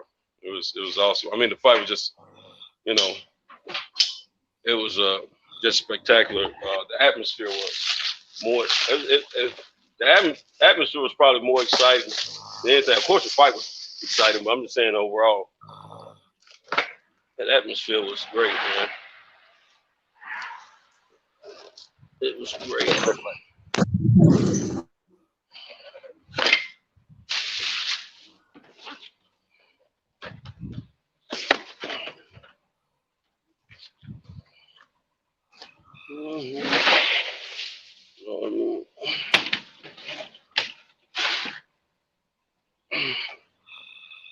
Oh, and I'm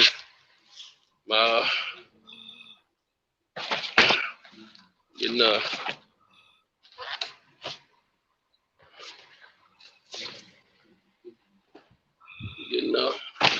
oh yeah, man, the sounds of life.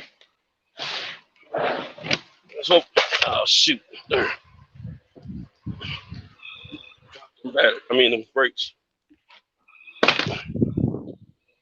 Thank you. Yeah, I thought I had it.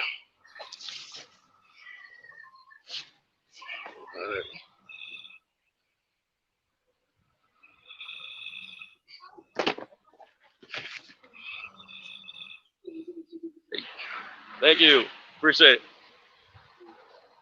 You have a good one, okay? All right.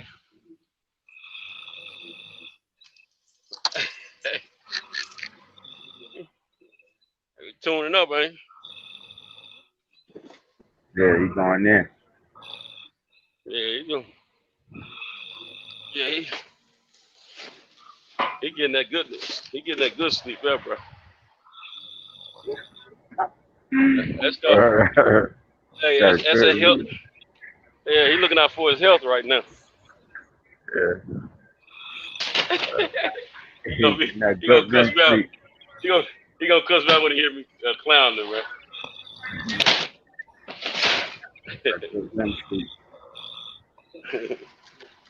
Oh, man, I don't. trying to get back into exercising, man. I've been doing good the last couple weeks, but I skipped these last 2 days because I've been so tired. I got back in town Monday from Atlanta. I was tired that day, and then yesterday I was planning to go to the gym. So before I knew it, I was asleep, man. So when I get home today, I'm definitely doing my thing at the gym. I got you. I hear you. Yeah, man. Hear that. Felt so much better lately here since I've been trying to do something.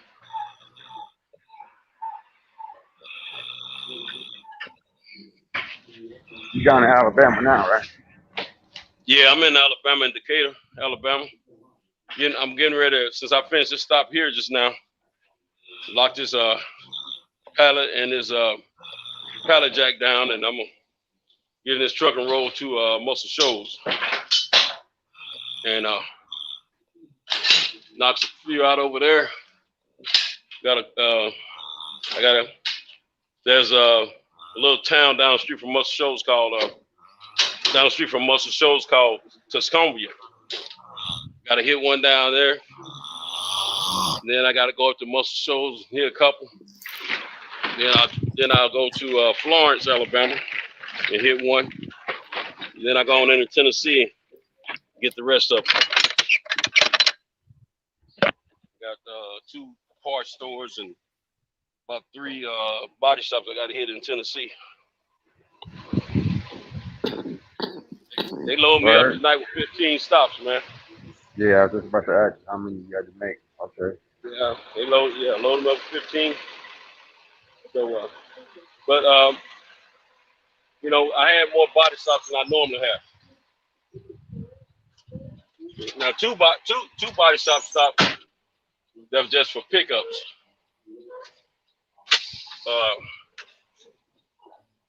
And the rest of them are deliveries, and that's a total of 7. So I had 7 body shops and 8 auto parts stores. I do 8 auto parts stores every night.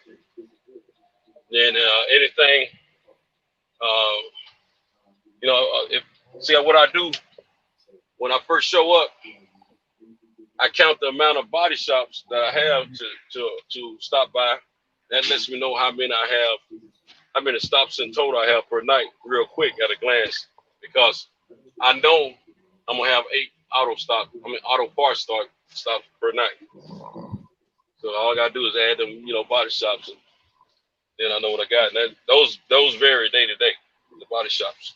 With the auto parts stores, they pretty much consistent and the same. So okay. That's how you determine what you're gonna be doing. But see, if I got 11 or less stops total on any given night, 9 times out of 10, if I can leave the warehouse at no later than 12:30, I can drive this route from the northwest side of Alabama to the northeast side of Alabama back up to Tennessee. And when I do that, I get finished early. But when I run it from the northeast to the northwest, I get finished at a late time. It's crazy how it worked out like that, but I don't try it in so many different ways, man. But I know the quickest way is to run it either northwest to northeast or northeast to northwest to northwest. Northeast.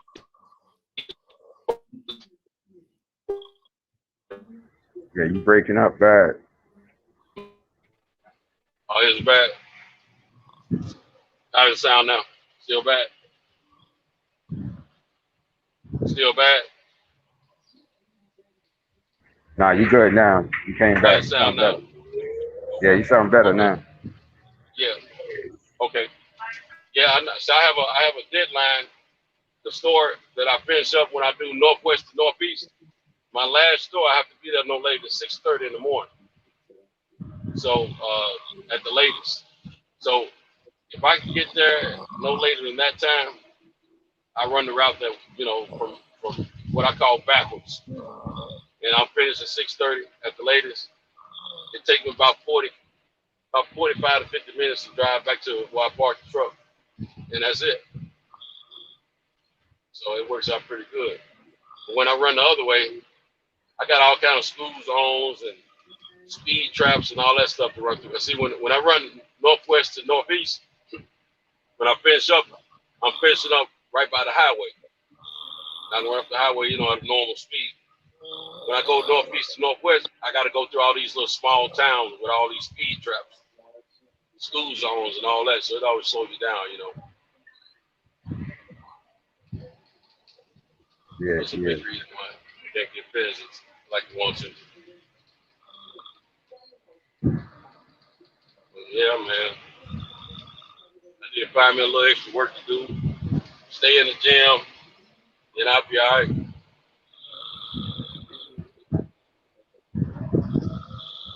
More money.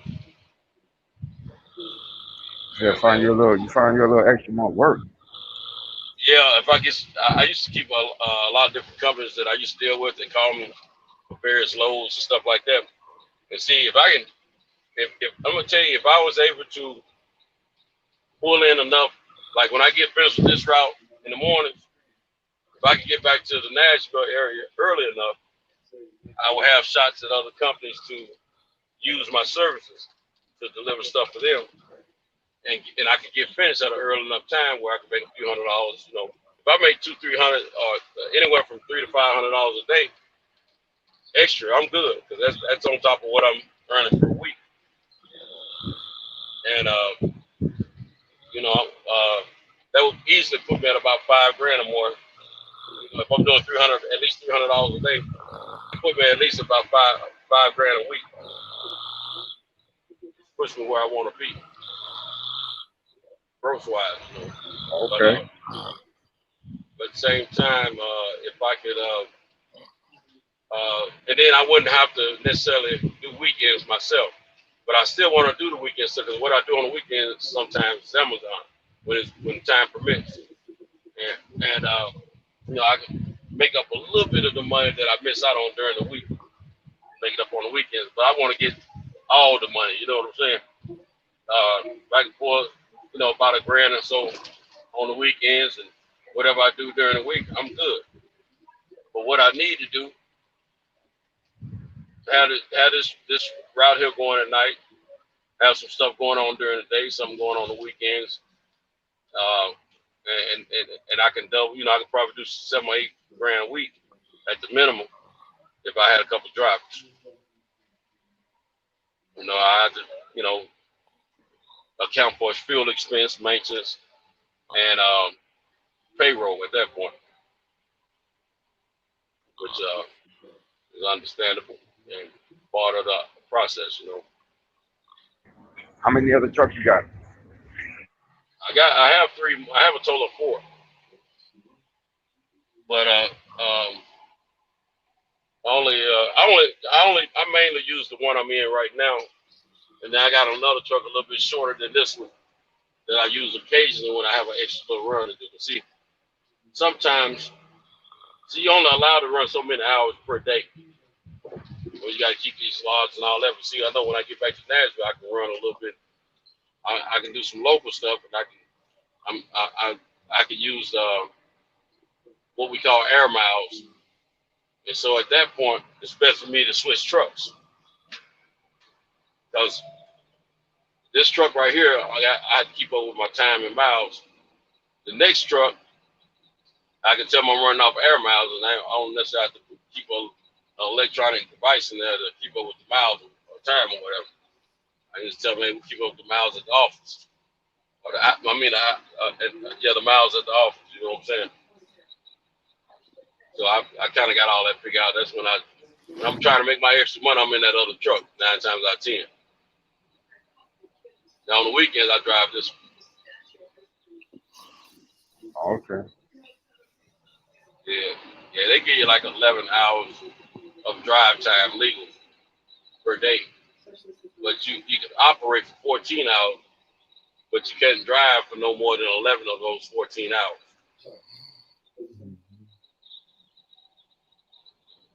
But I don't win against the Grand many times, man. I don't go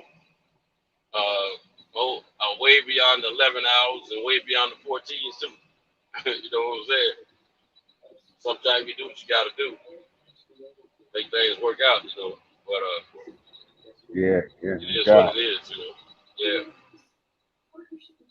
Like a few weekends ago, man, I not only did this route on the Friday night, I got back in that Saturday morning. I made a run to Kentucky, and I don't mean just across the border. I mean,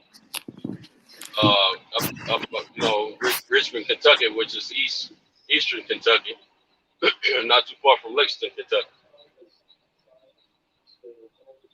So, wow. Yeah, it's basically like, okay, Memphis and Nashville are about 3.5 hours apart, 3:15 to 3.5 hours apart. What I did that day when I got off going to Kentucky, that distance is about the same as a Memphis run.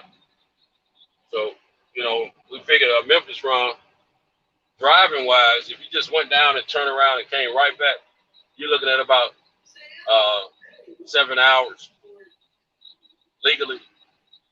But you know, when you got to unload and load up again, you're looking at about we say anywhere from 8 to 9 hours or whatever. You know what I'm saying? Because this is what, you know, your operating time. But that Kentucky trip, you know, I had to unload a truck up there. It took about an hour or so. So it was a day. It was a day. Then I had to get home. I had to shower up, get ready for some boxing. You know, that's the only thing about driving third shift on Saturday nights, man. My boxing, man, I don't be wanting to miss it.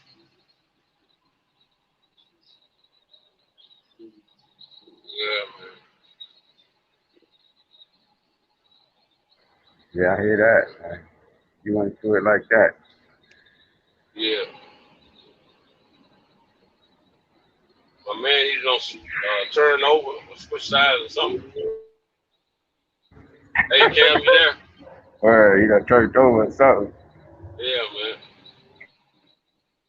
Found a new comfort position. Hey, man, let him get that sleep, bro. We all need it from time to time. Man, I know you got things to do, bro. And I know my man is asleep. You know, if you wanna shut it down, we can, because I know you got things to do, and I don't think he's gonna. Yeah, I'm just about to tell you that. I'm just about to tell you that anyway. Yeah, I'm about to shut it up. Yeah, Now, shut it down now. And I'll holler at y'all probably later on. Okay, I tell you, cuz I said, what up, man? Yeah, I'll probably holler at them later. All right, then, man. Stay up, stay safe on that road, man. All right. Yes, sir. Thank you, man. All right, Futures, you have a great morning, man. The rest of the day, rest of the evening, and pray that you stay safe, my brother.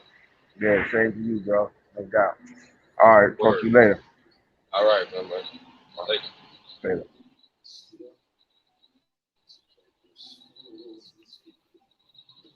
Cammy. All right, the OG Skybox is going down. All right, over out. Appreciate it. Oh, there you go. Hey, man, you gonna cuss me out when you hear me speak with you while you sleeping, man. You said what happened? Yeah, you knocked out, bro. Man, I just literally woke up with the laptop on me and everything. Yeah, it's all good, man. We understand. Yeah, me and Preacher, we shutting down, man. And, cause he had to get ready to get out here too. For sure. Yeah, man. That way you can get your rest, man. It's all good, man. Go ahead, play this song. We get out of here. We'll be back tomorrow. All right. Play the song, Cam. At the roots, he let the beats build, bitch. And we never switch. Even if I'm rich, I'll be broke like I'm Mitch. Niggas talking down, but that's headed in the wrong direction. But I knock that shit out like the boxing section. Cause they can't touch what they can't see. All I gotta do is be the same me. All I gotta do is keep it G. Always be the same me. One solid, boy, they can't change me. No.